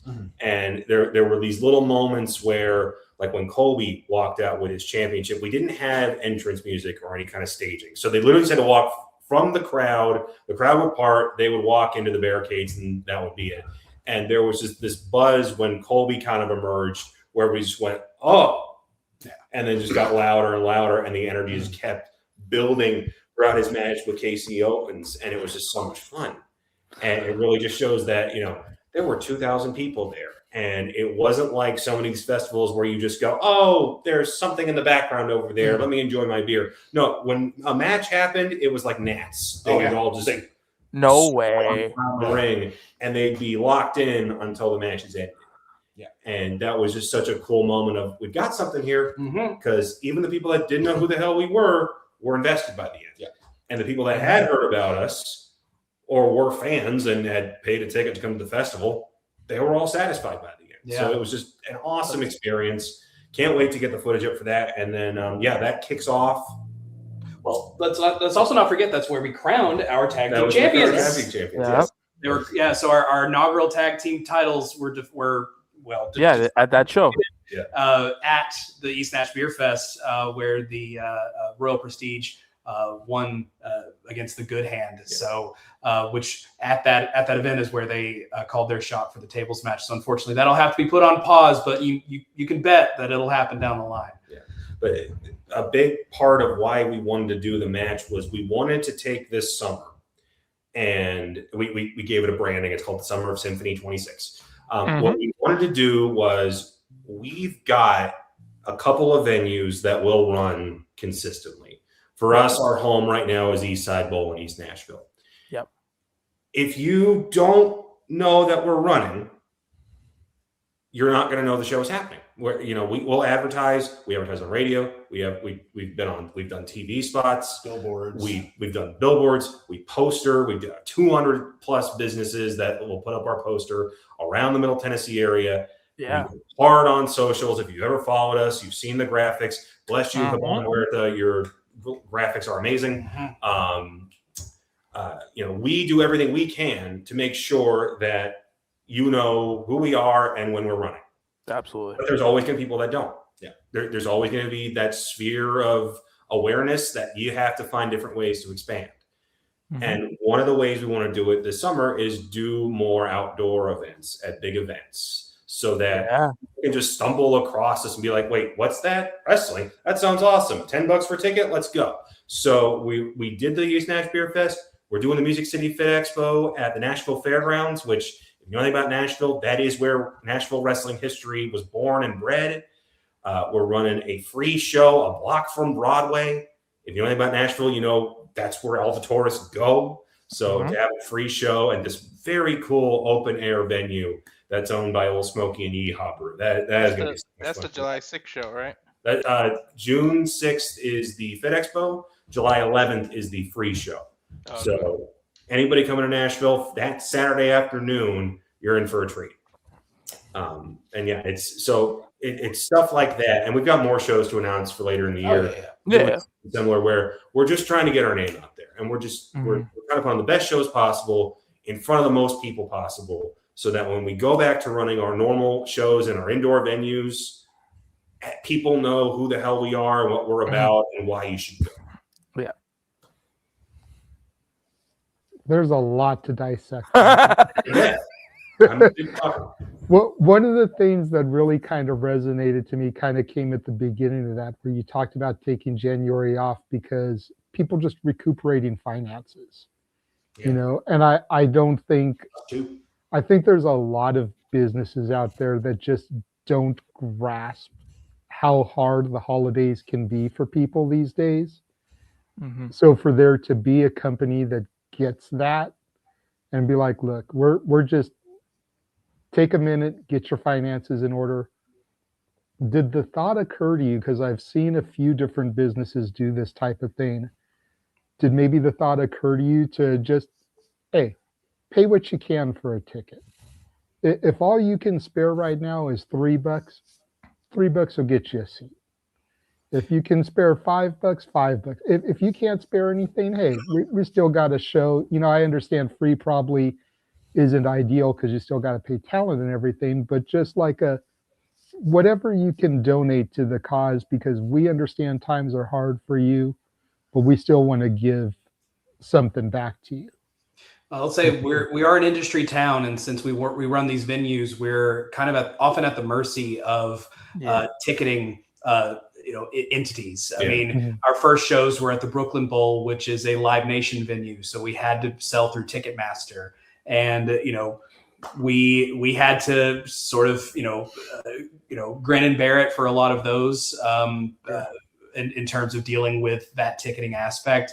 But everywhere else we run has a similar thing, so where it makes it a little difficult and challenging to do that, which is why we've tried to do these events that are free. I mean, running the July 11th show is going to be a good opportunity for anybody to be able to make it out because, yeah, it's open air. You come out and you watch.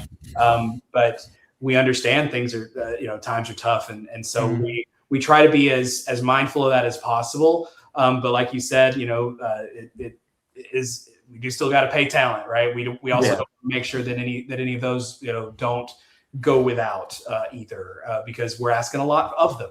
And so we try to, uphold our end of the bargain on that as well. But we also have made it a point to give back in ways that we can. Back in October, our show Heroes and Villains was a benefit show where a portion of proceeds went to my son's school PTA. And we're looking to do a similar event later this year. More details to follow up on that one. But we understand we're part of a community, and so we definitely want to give back in ways that we can. And also, right now, I mean, it's a small consolation, I'll admit, but all our matches are available to watch on YouTube. Our entire match history is currently up there, and we will try to keep that going for as long as possible in order to get the word out, in order to make sure people understand that, hey, you have a quality, consistent wrestling show in your neighborhood that is trying to elevate the next generation of talent, and we want to integrate with that community and not separate ourselves from it or whatever. When you upload the matches from a particular show, do you always upload them in match order? So like the first one to go up was the opening match, then the second match, and then work your way to the main event? Bingo. Yeah, that's how we that's how we do the gradual rollout. Yeah. And we also make a point to during the shows themselves, we make it where if you're following us on social, you know what's happening during the show. Yeah. Plenty of promotions will build and build and build and build and build until the time of the show, and then nothing. And you won't even know who won unless a champion got crowned and someone snapped a photo. Yeah. Right. We make a point we've got people uploading highlights as the show is going on. Yep. We've got press releases that go out the next day to all the wrestling news outlets. Shout out to my guys at Fightful and PW Ponderings. They always take good care of us. Ponderings is good people. Yeah, there. We're always making sure that folks are informed, that they know what the hell's going on with our shows. And to get back to your initial point, JJ, we would love to be able to do shows where it was on a donation basis. That's something that will come with time. That's something that on our end, it comes with financial stability. And on the crowd's end, it comes from if enough of y'all show up and then it's just donation, sure. But that's down the road. Certainly something that we've kept in mind. Yeah. Makes perfect sense. Perfect sense. Go ahead, Walter. I know you had something you wanted to talk about.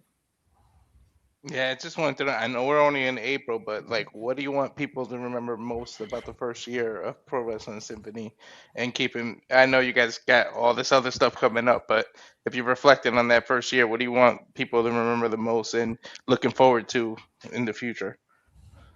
I have an answer unless you guys have something. I've got one, but you go first. Yeah, okay.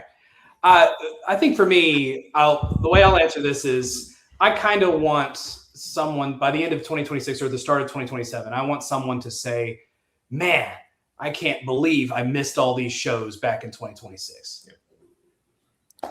And I can't miss them in 2027. That's what I want. Yeah. Honey, can we go to Nashville in 2027? Well, why not this year? You still got 8 months, 7 months. That's Nick. true. Why you gotta wait till next year? Honey, I want for my birthday to go to Nashville. You got at least 7 more shows this year, bro. Yeah, it's to answer your question. I think at least for me, I want people to see our 1 year anniversary show, which won't fall on the same day just because of how the calendar panned out. Right. I want people to see our June and July shows and compare those to the shows we ran last June and July and be able to say, wow, they got a lot better. There was a steady rate of improvement. There's always going to be obstacles and hurdles with any show. It's show week for us. I'm exhausted, and it's not the weekend yet.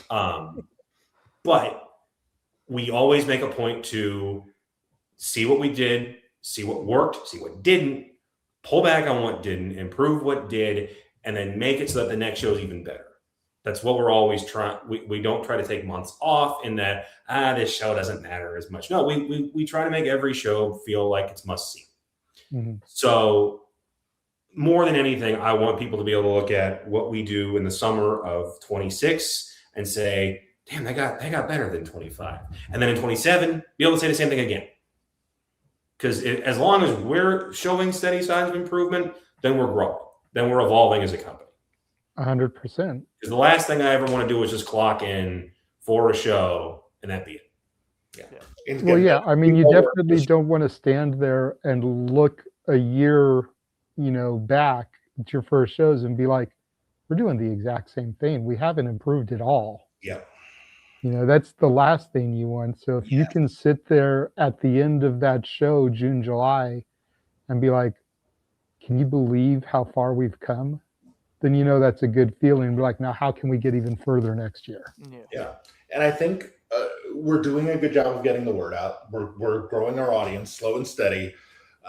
And what both these guys said, I 100% echo.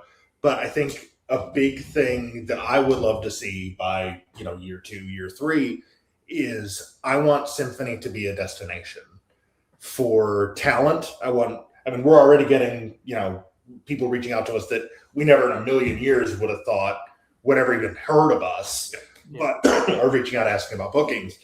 But also for fans, like how PWG was in SoCal for so long, and how what TNA was in Nashville for the first several years of its existence. And my favorite time of the year is coming up too. SCI tournament is right around the corner. Yep. It's not that far off, and SCI is a destination. Chattanooga becomes a hotbed for pro wrestling, not only in the Southeast but throughout. You find people from all over the country that come for that.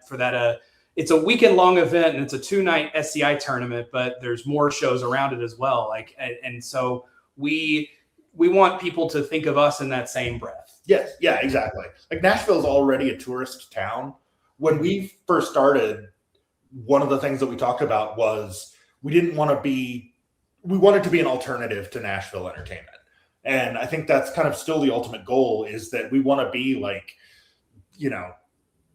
Shiners or like a Cirque du Soleil or something like. Yeah. Or when you're in Nashville, you got to go check out Symphony. Like they're doing something there that you can't see other places. Right. Excuse me. Oh, speaking of Nashville like that, if budgeting was, budgets and logistics weren't an issue, what Nashville landmark would you love to run a show at? What would be your dream venue?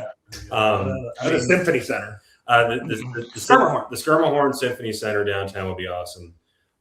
We're Pro Wrestling Symphony. We should run the Skirmahorn, and that's right. And that's definitely on our bucket list. We'll say that. And the show will be called Night at the Opera, and it'll look like the Queen album. There's one I've always wanted to do. I know WWE won't do it because they'll just run the football stadium.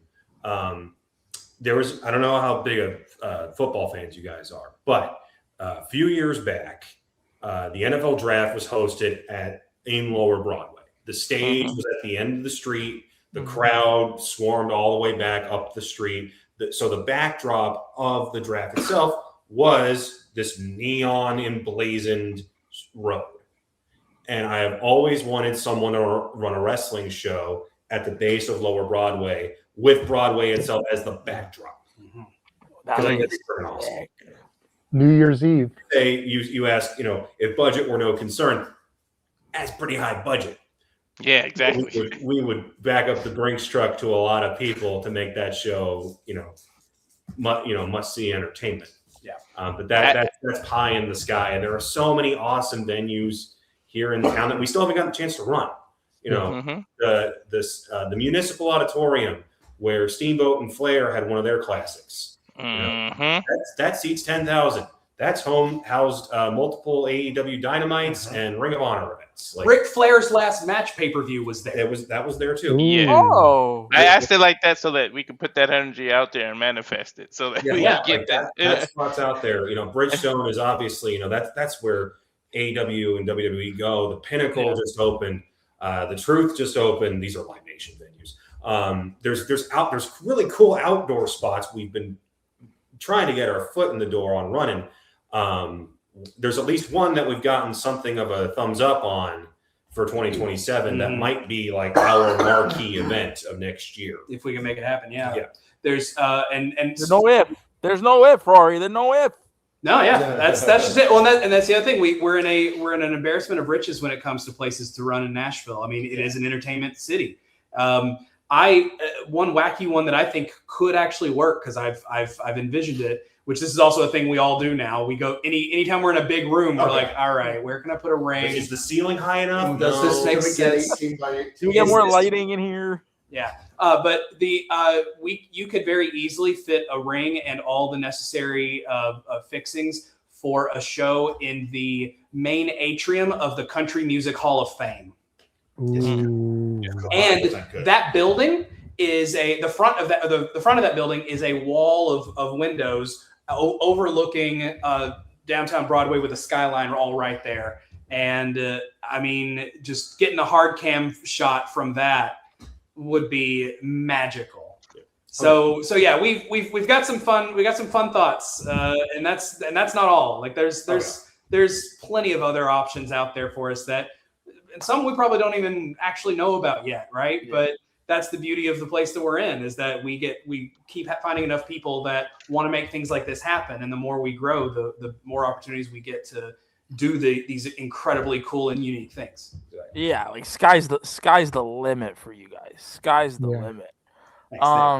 Sky's the limit, but the pocketbook is the restriction. Yep. We joke on show days. We have for a while it was a bag, now it's a box, but the bag of holding. If any of you guys have ever played D&D, it's like the bottomless bag that you can put all your stuff in. That's like when we have like shower curtain rings to hang up banners or whatever. It all goes in the bag of holding. Our bag of holding of money is not infinite, unfortunately. It's not. So I mean, let's transfer now into Blinding Lights. This is your pay-per-view that all the championships will be defended. So talk to us a little bit about kind of let's preview the card. Like again, you got Pluckett and Curry and Carter. You have Freya and Ali. You have the ID championship. So let's preview the card. Like tell us a little bit about kind of what went into the decision. Not to pull curtains back so much, but what kind of led into your decision for some of these matches, to why are we calling it Blinding Lights? Because that's a great kind of the way your artwork and the title works. It's seamless. So preview the card for us. Like talk to us a little bit about kind of everything of what's going on that night.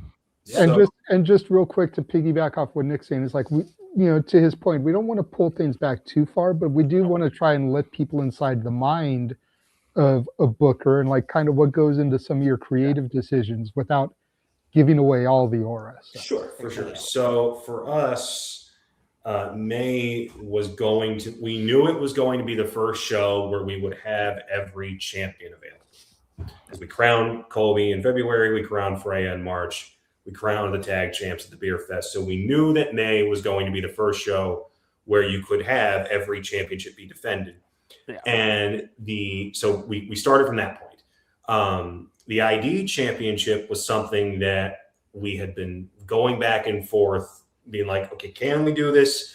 Can we get the green light for it? What's that match going to be? Alexis Littlefoot had made her case to face Laney many a times, and we were all for it. It was really just a matter of getting the right thumbs up from the right people.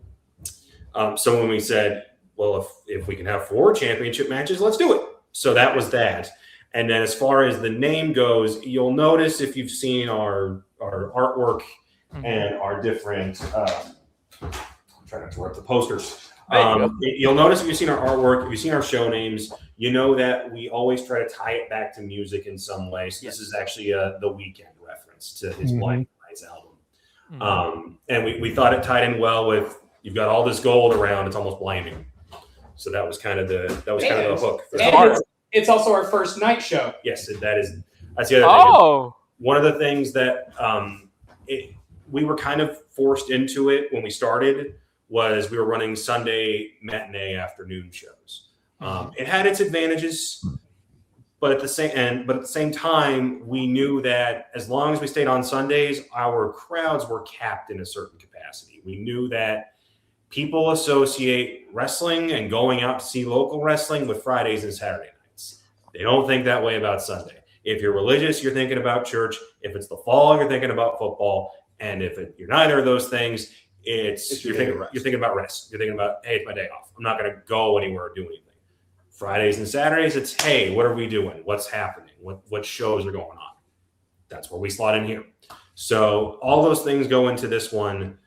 As far as the title matches, with Colby, we wanted him to work someone that represented the history of Middle Tennessee wrestling. And Plunkett was top of that list from the jump, simply because not only has he been a huge help for us backstage, the dude has done so much for Middle Tennessee wrestling for well over a decade. Dude is the NWA Mid-American champion for over 600 days at this point, has done so much for all the different territories, and now we're in every direction. And when he agreed to do this with Colby, we knew it was going to be something special. So that was that one. And it's not a match that's built on hate. It's not built on animosity. It's a match built on respect. Yeah. Because Plunkett played a big role in training Colby. They've only worked once before, and you were there at that show, and they said afterwards, they're like, we got to do that again. We can do better. We can do better. So we know that they're going to bring their A game for this one. Nice. Well, and if you saw Plunkett cut a promo a few weeks ago to announce the match, and Plunkett knows, he's 600 days as the NWA Mid-American champion, but he's also been at this for a very long time. Like he talks about, the sunset's looking pretty sweet, but he wants to make sure that Nashville wrestling is in good hands when he finally, leaves his boots in the ring. And he's seen a lot of the next big thing in Nashville wrestling come and go over the years. So, but he's not ready to ride off into that sunset until he knows that Nashville is in good hands. And so the last line of that promo that he cut on Colby was, prove me right. He wants Colby to be that guy that he can hand Nashville to and then ride off into the sunset to spend more time with his wife, Christy, and, tend the Tater Peeler Ranch in Las Casas. So that's the big story going into that. Is it's a mentor-mentee thing, but it's also Nashville history against Nashville's future. I guess we'll do the women's title. Sure, yeah. We've definitely discussed a little bit previously. We're talking about Allie Katch, but Freya the Slaya has her first major defense here, where she did defend the title at the Beer Fest. But this one is her kind of that true test to see if she has the medal. So of course we're bringing in Allie Katch, who is ready to find her own redemption after her recent shortcomings and tragedies in the world of GCW.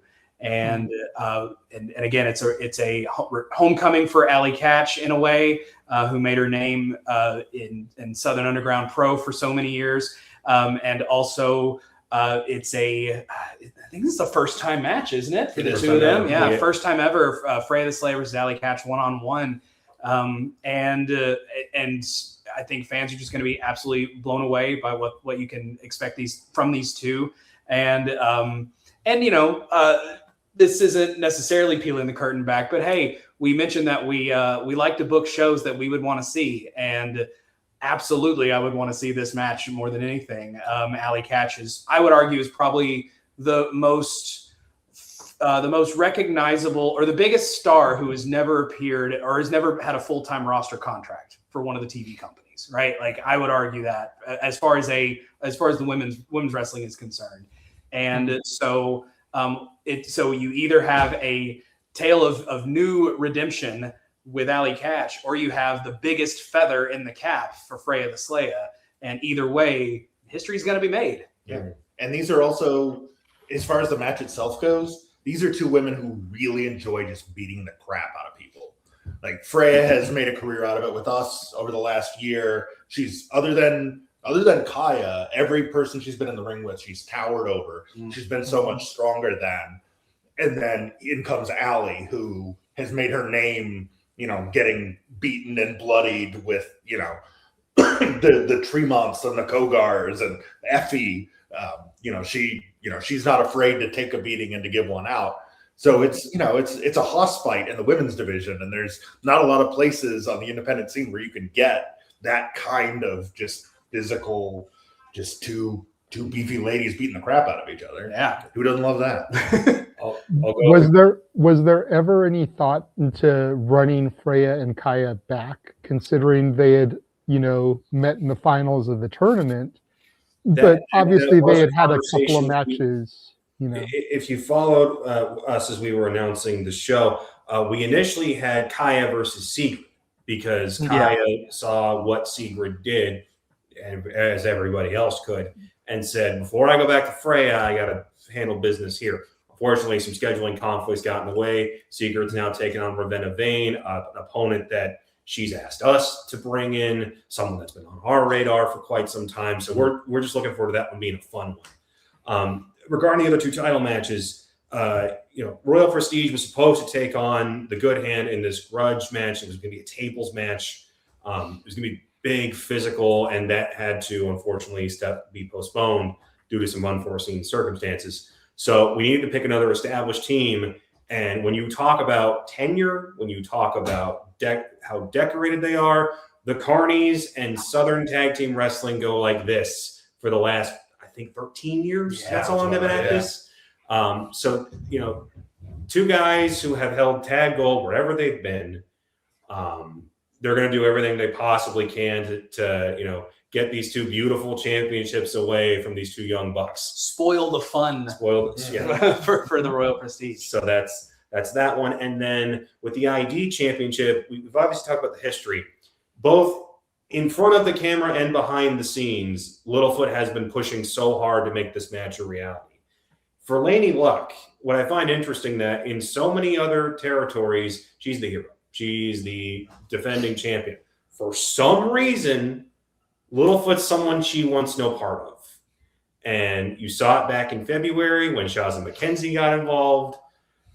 And Lanie got involved as much as she could to make sure it didn't happen. Yeah, to make sure that Littlefoot couldn't beat Shazza so that she'd have a leg to stand on to get this ID title match. So they did everything they possibly could to make it not a reality. And then after that match, we talked with WWE officials. We're like, guys, we got to make this happen. She's running from her. So let's make this a reality. So we know that's going to be a hell of a story being told on Saturday. Yeah.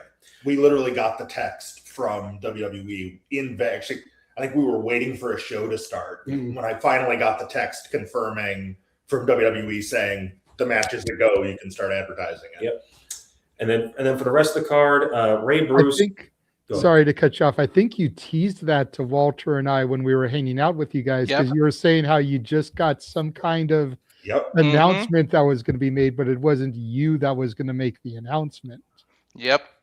That was it. Yeah. We couldn't make the announcement. We had to. Yeah, you guys teased it. I love that you called it Blinding Lights and you made like the music connections because I'm the pun guy. I can give you 100. I can give you some names. You can do Match at the Phantom instead of Mask at the Phantom. You can do Violence Verdi instead of Verdi. That's another opera. You can do the Chairman instead of Carmen. I can give you 100 of them. I'm telling you, I'm the pun guy. Love it.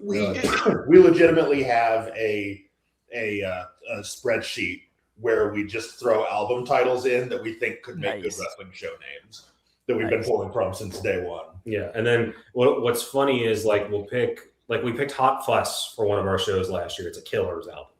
Mm-hmm. And people were pissed that they weren't being booked on the Killers themed show because their fans are like, why'd you make me miss that one? I'm like, sorry, we'll run the System of a Down show. That one too. I just really wanted to do a Toxicity album cover poster. And we did. It was awesome. Couldn't pass it up.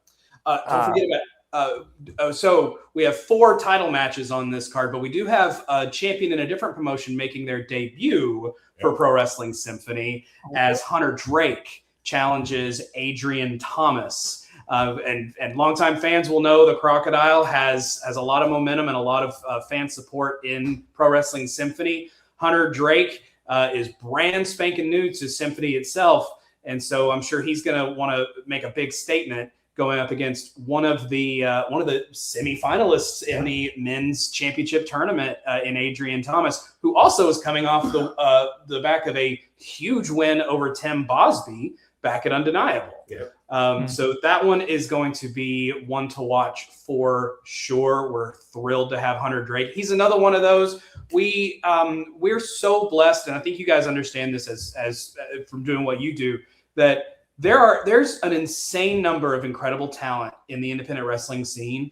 And we actually are, we have this genuine problem of we cannot say yes to everybody. Like, and you can't, right? Like we have to craft our shows. We have to make something that has the stories and has the characters that you want to see progress. And that means that sometimes some people have to kind of wait a bit or find an opening.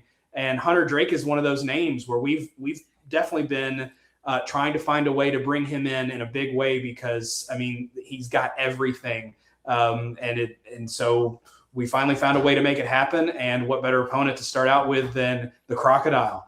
So that one's going to be an incredible one. I think that's run through everything. We got Sigurd Ravenna. The other one, this one will open the show, and it's just a battle of two rising stars. Grayson Pierce is this. Is he 20? Is that how he? I don't even know if he's 20. Kid is ridiculously young, but name a big name in the independent scene right now, and they want to work this kid. He's got young Shawn Michaels and young Adam Cole written all over him, and it shows the moment the bell rings. And on the other side of that, you've got the illegitimate son of ravishing Rick Rude in Ray Bruce, standing at 6'6", and just. Yeah, dude is a monster. Jacked to the gills, but also hip swivels like nobody's business. The man is out of time and forever locked in it at the same time. And these two put on an incredible show at the Beer Fest in their tag match. But now that we got a singles contest between these two, two up and comers that we're both really excited about. That we think you come to the shows to see the stars of today, but you always are there to witness the rise of the stars of tomorrow. And I think between them, as well as Sigurd and Ravenna Vane, you're going to see two matches in two different divisions that are really showcasing the stars of tomorrow, who are already here doing incredible work. And what else are we here for if not to showcase incredible talent who deserve a platform?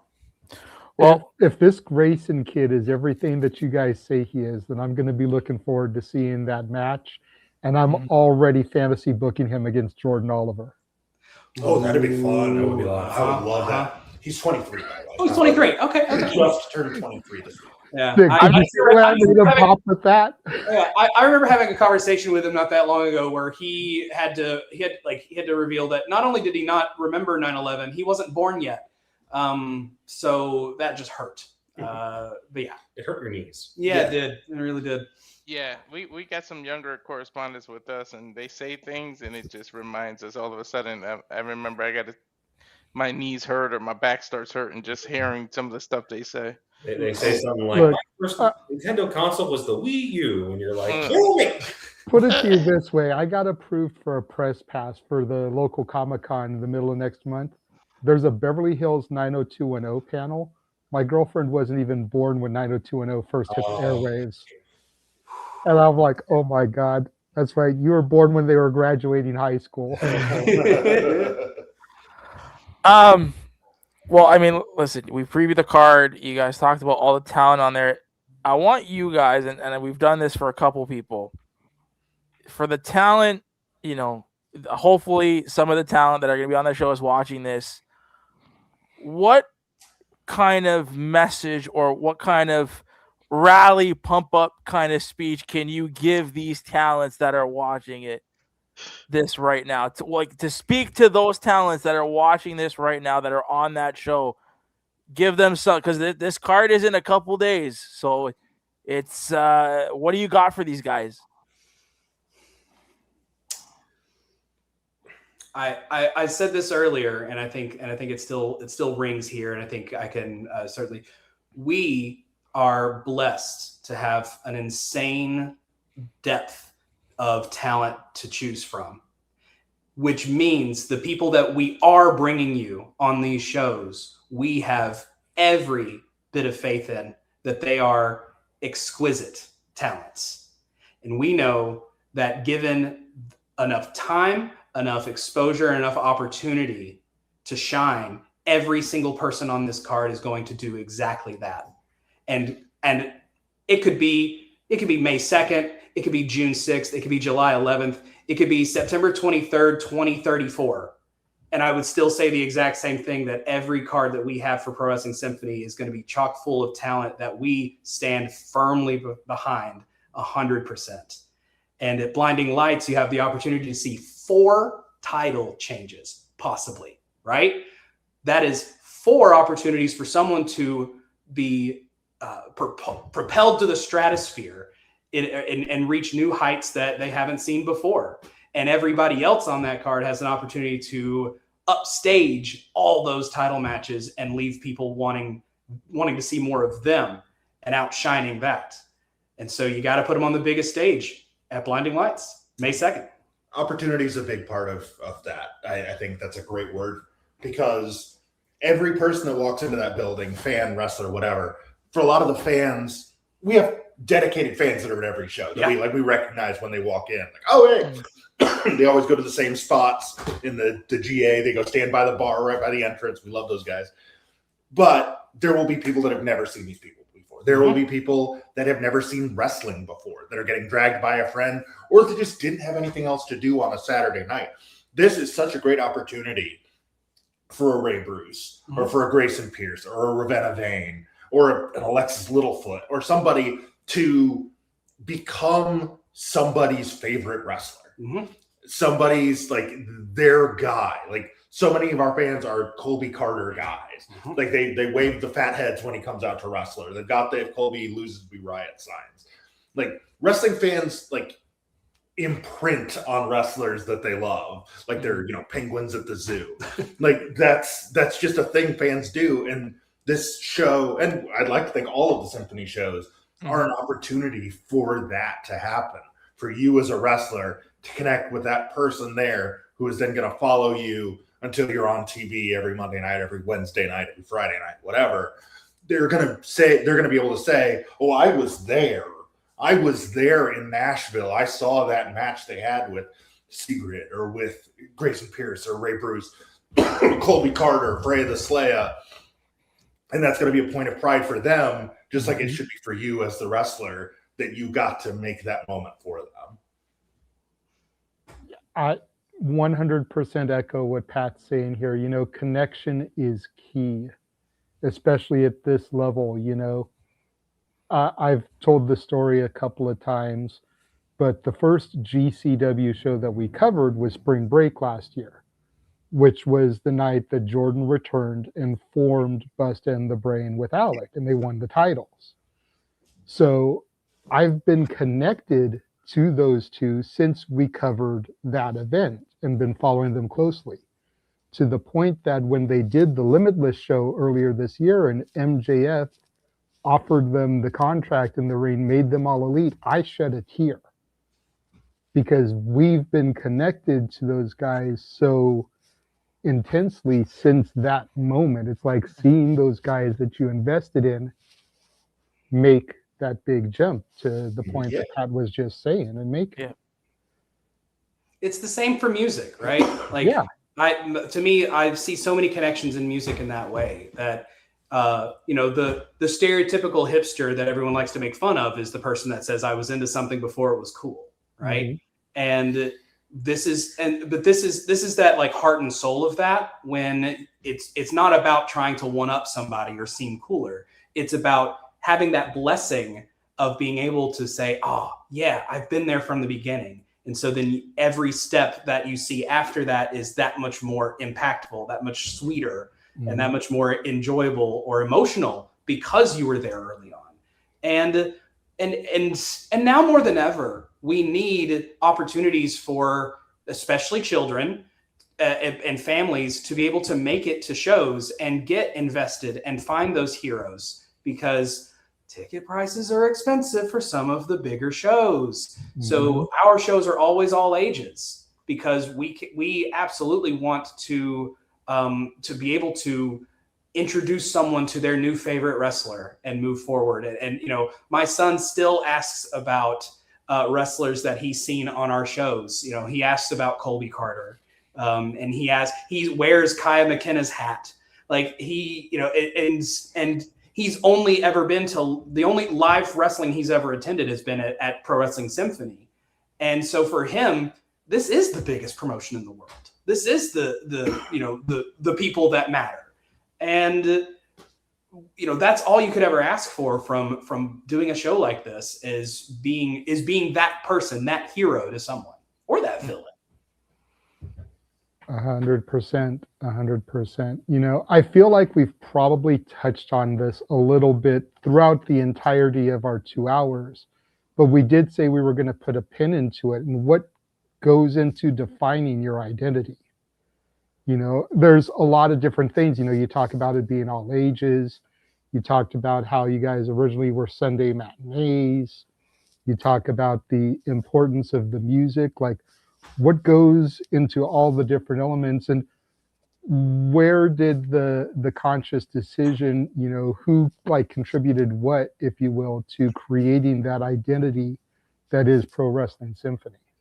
Well, I'll go ahead and start, because I'll admit that I brought in a lot of this corporate talk into this in the early stages, where we were making all sorts of things. I'm getting my master's in accounting, so unfortunately they had to go through and have some secondhand lectures of a lot of that stuff. But I do have our values pulled up that we crafted before we, you know, this was well before we even established our LLC. This was in the early stages where we said, we want to know our identity before we even set off on this, because it's so much easier to go in with that, because it's sort of a roadmap for us to be able to move forward, right?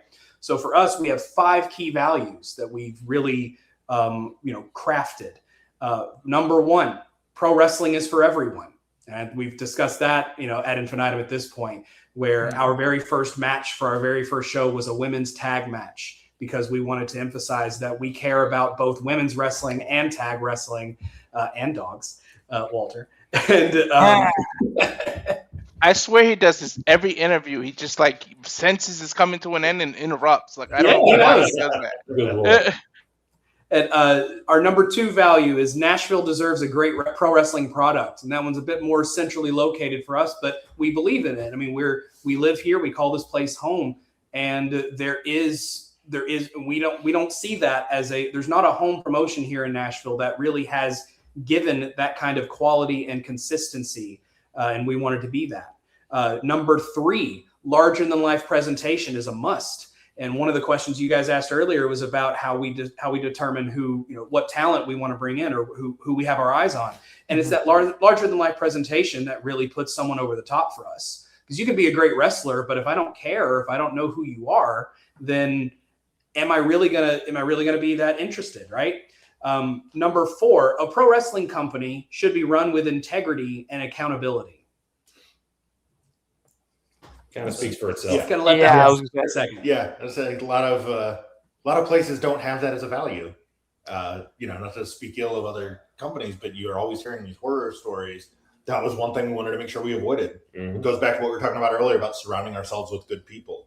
Like we hold ourselves to a high standard, so we expect our wrestlers, our agents, our referees, our security guards to do the same. Our merch people, everything.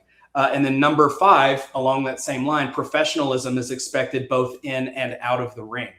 And that goes back to being a good coworker, but it also ties into the code of conduct and understanding that this is a business, but also we want to see that you as a wrestler or as a referee even care about doing business, not for yourself, but also for the industry as a whole, and know that you have an eye for that, because we're not interested in bringing people in who are just weekend warriors or doing this as a hobby or whatever, right? We want to grow, and we want people to grow with us, both fans and talent. And so that really is the core of our identity, and everything else kind of blossoms from there. It makes sense that larger than life presentation is a must. It's not just about the wrestlers individually, but it's also about the shows, the posters, the names, the storylines, the titles. Like, I mean, we've had so much good praise about our belts, and we had some people say that, that it looks better than some TV belts, and we're quite proud of them for sure, and we think that, and we appreciate the compliments. But that speaks to larger than life presentation.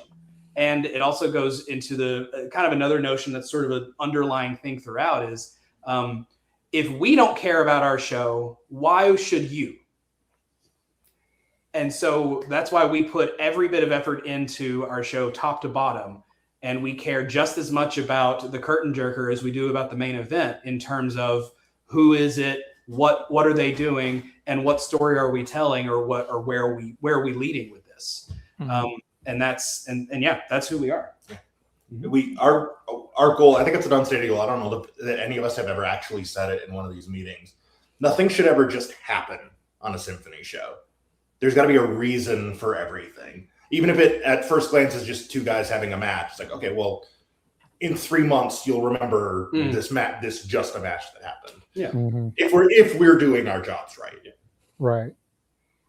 That I really love the larger than life presentation. Like that one is something that really resonates to me, because you make a valid point. It's like you've got to have something that's drawing you in. Something that's going to hook you, whether it's a look or the way the wrestler defines their character, or an in-ring promo, a social media promo. You mentioned a name when you were discussing Ali earlier. And one of the people that I think really epitomizes all that is Koger, Atticus Koger specifically. Like, I've told my team, like, some of the video packages he releases on social media, you could see on a Monday, Wednesday, or Friday. They're that good and really helping to define who he is, what the Vandal mission statement is. Like, yeah, the video package that he made for the Hayabusa match at Spring Break was incredible.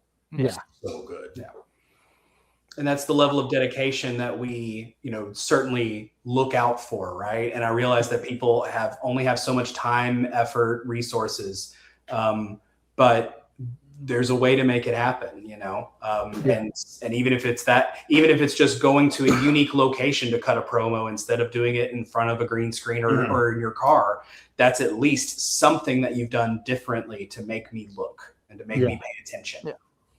100%. Go ahead, Nick. You look like you got something you wanted to say. I did. And I don't know. I wanted to say, because I don't know how long we have. You guys have been nothing but absolute great human beings. Interacting with you guys online from the jump was a real reason why, at least for me, is why I started doing this. To know that there are good people out there that want to do good for others. It's you guys touched me especially, and I feel like with the things that you're doing and the people that you're working with, you're touching a lot of people out there, whether if it's just that small minute, because you can go back and watch some of our streams, and JJ knows this. We have been championing you guys since the jump, in everything that we've tried to do, and like I said, at least since you guys came across his radar, absolutely. Yeah, and then again from Colby, backing him and him being such a great person, Freya, and just everything you guys are doing. Like I said, from the bottom of my heart, and I think I can speak for the two up there to say thank you for everything that you guys have done. Thank you for everything you guys are continue to doing. I said it, like I said it in the beginning. We tell everybody this: once you come on this show, you're like family.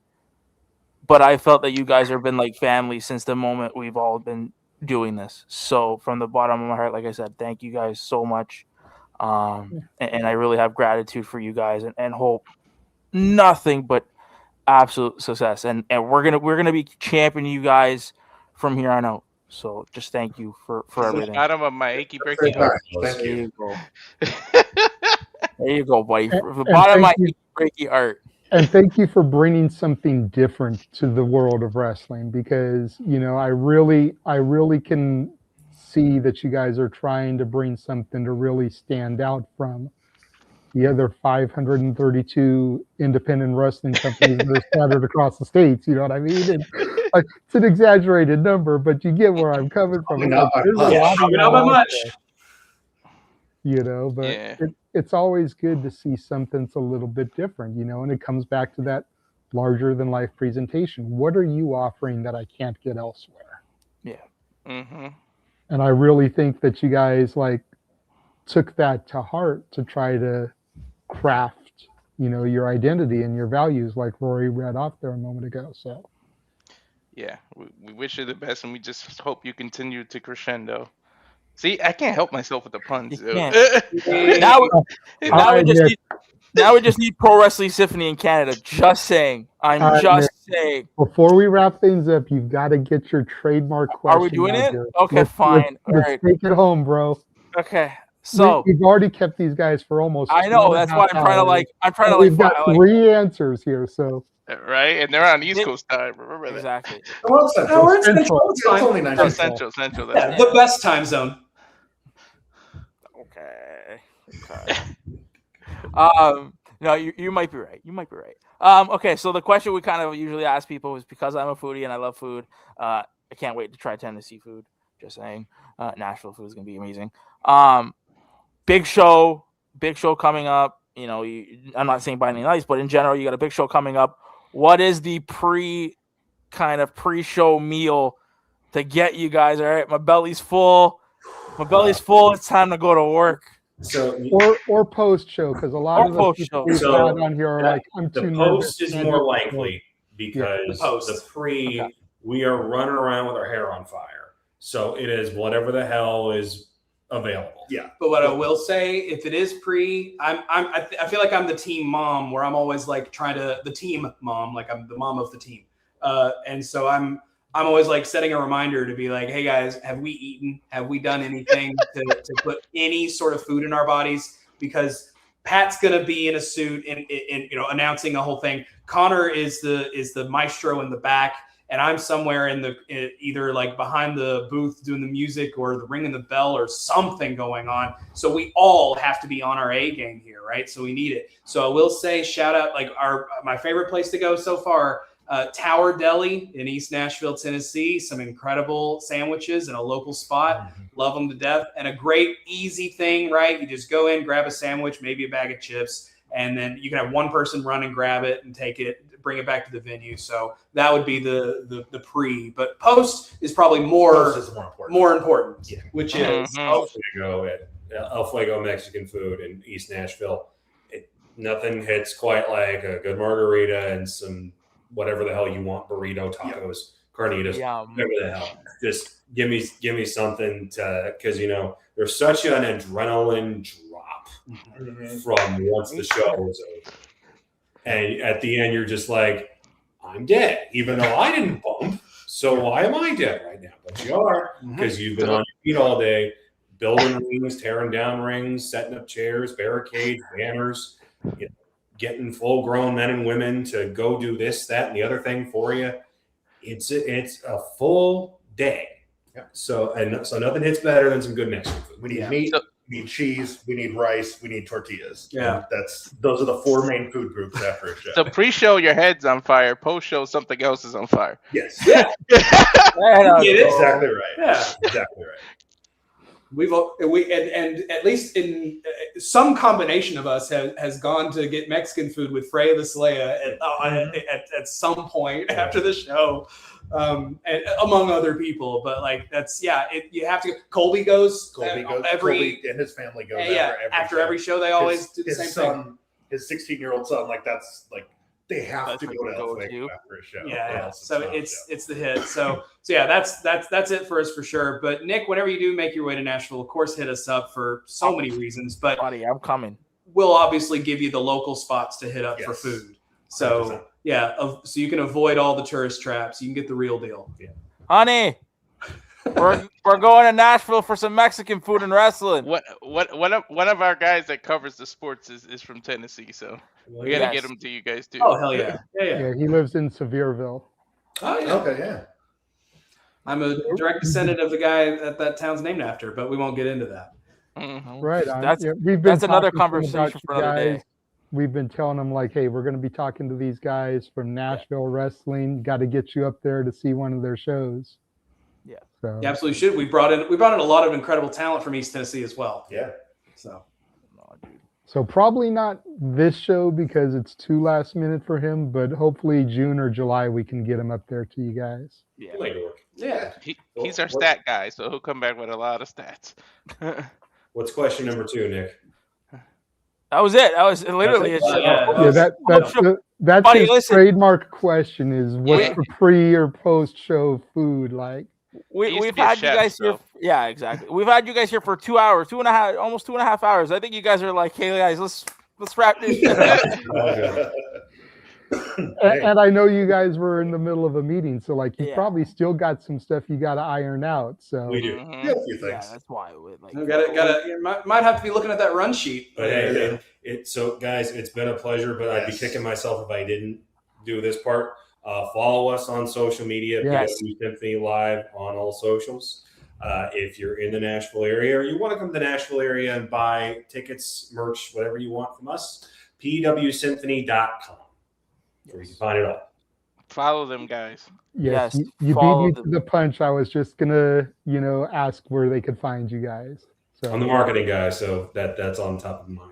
ABP, always be promoting. Mm-hmm. Always feel. Yeah. Also, Walter, I got to shout out your Sam Stackhouse shirt. Well, yeah. He picked that up when we were in Vegas. Mm-hmm. Took a picture with him. Hopefully, get an interview with him. So we'll see. That's awesome. Yeah, thanks so much to y'all as well. Simply Reliable, you guys have been incredible.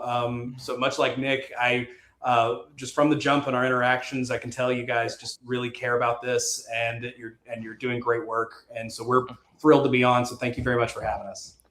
We appreciate that. This ain't one and done, buddy. This ain't one and done. All right, bring us back. We got much like you guys, we wanted to try to find a way to stand out in the space, and like there's so many people doing WWE, AEW, even to a lesser extent TNA content.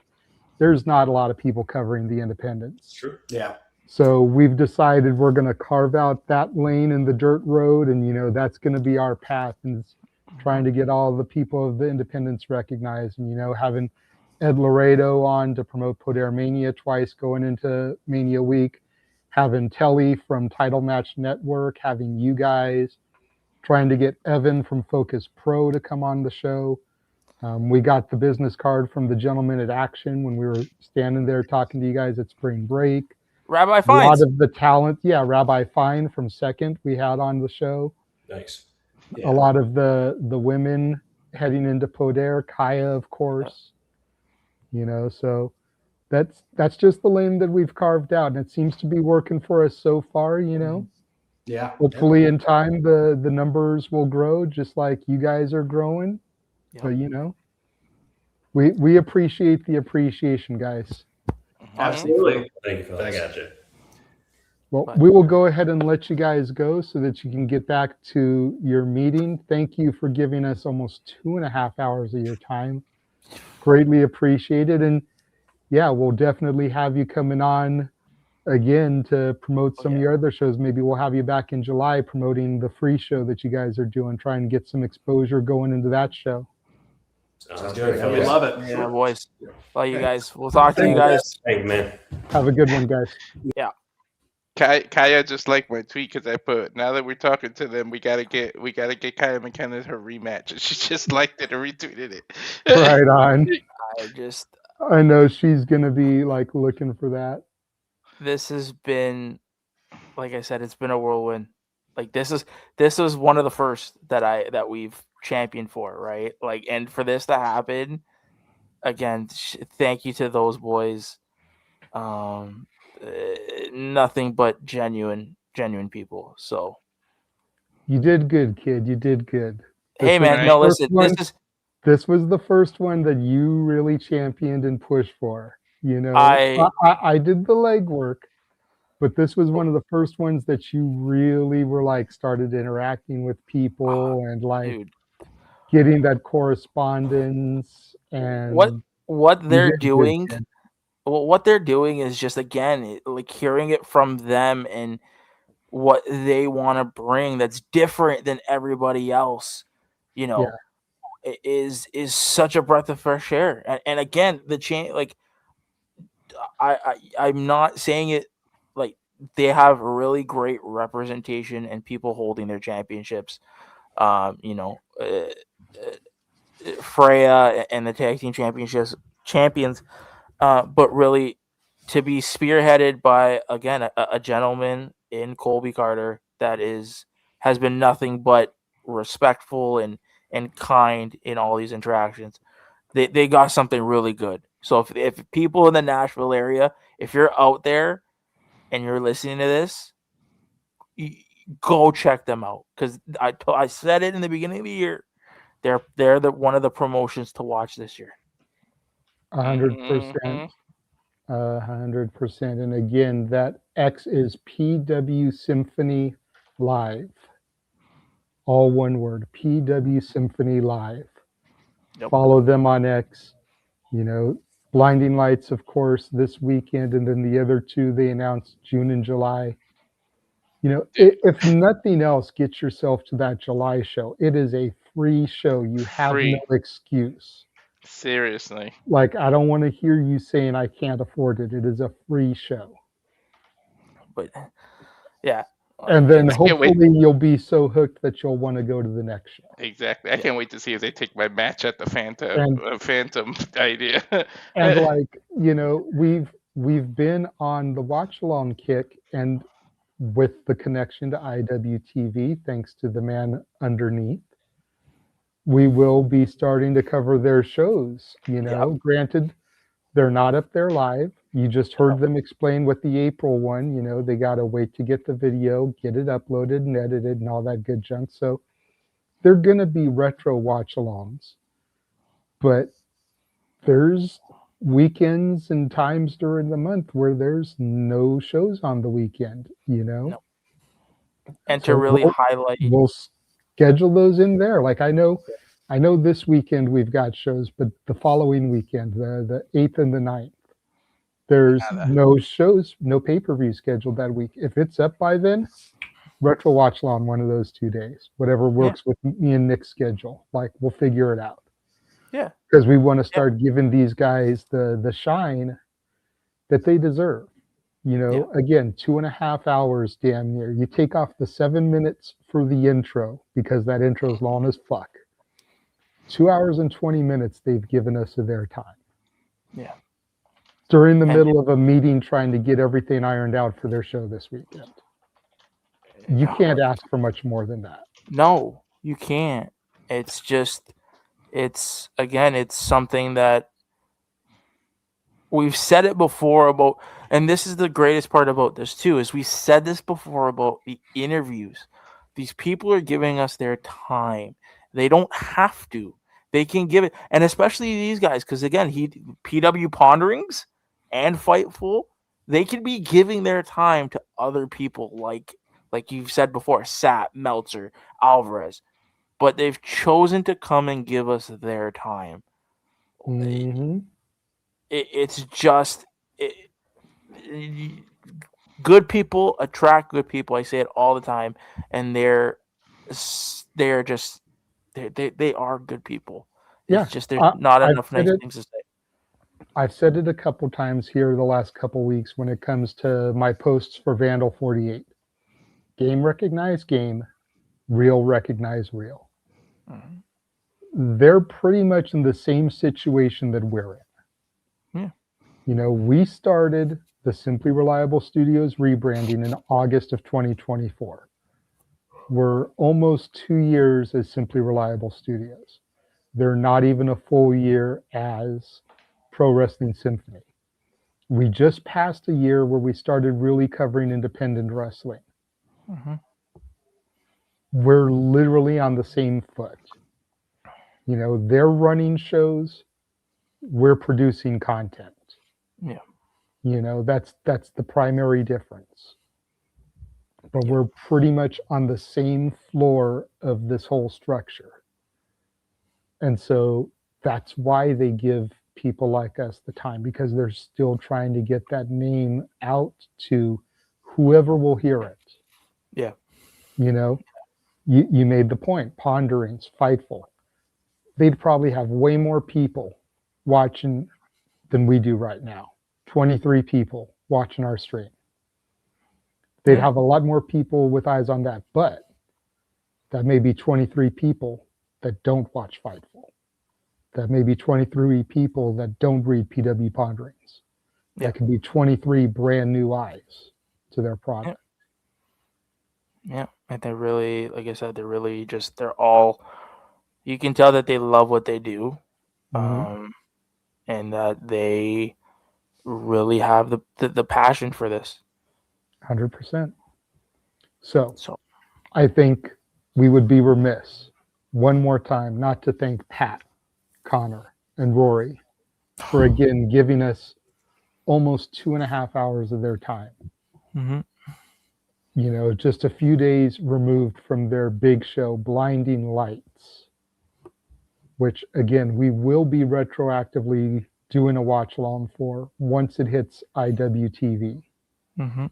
As long as we don't get too blinded by those lights, we can do Right. it. That was a good one. Want to thank them again for their time. Want to thank Walter for joining me. Want to thank Nick again. Now I'm gonna keep putting you over this time, buddy. Just deal with it. You really helped champion in this one. You really helped bring this one into fruition. All the fuck yous and middle fingers that you sent to me and Walter via Messenger and live streams and even subliminally. You know, there were times when I was just talking to Walter in Vegas. He's like, "Oh, by the way, Nick says fuck you." How do you know? I just know. In the head. You know, so it's like you came through this time, kid.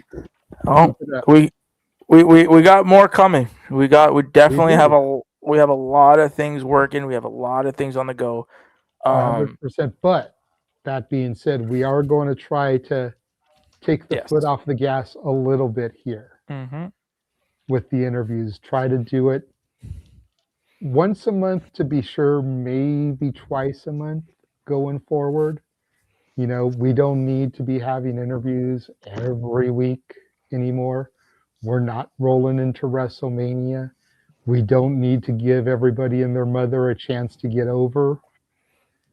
No. You know, this has been, I'm not complaining. I've enjoyed every one of these interviews. But we'd all be lying to ourselves if we said that this wasn't exhausting for these last 2 months, the way we've been in overdrive with them. Mm-hmm. So we're going to take the foot off the gas just a little bit, try and cut back, again, 1 to 2 a month going forward. We still have Midas Black in the works. Still waiting to hear back from Evan from Focus Pro. Yes. That may be May right there. We can get those two ironed in. Yeah. And then we'll start looking forward to June, you know? Yeah. May 16th, I'm supposed to be going to Comic-Con Revolution. Who knows what I'll set up there with a press pass. You know, we've still got the business card for Action Wrestling. We'll reach out to them. I've got the email for TNA. We'll reach out to them. We've still got the talent that gave Walter their phone number. We'll reach out to them. You know, we got a lot of moves we're making. You know, I've said it do before. not sleep on us. No. You know, I hate having to use a quote from this guy because of all the controversy surrounding him, but I thought I told you that we won't stop.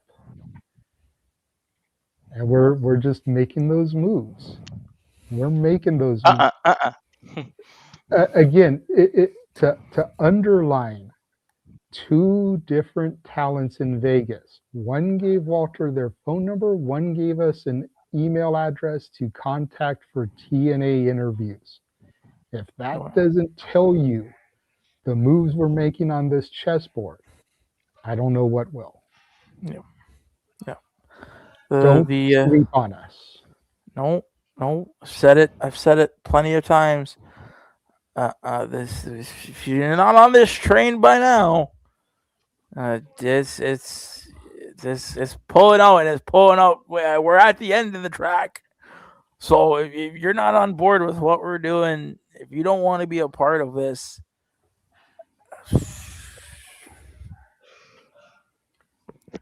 there's nothing else. It might be too late. No tickets left at the station. Nope.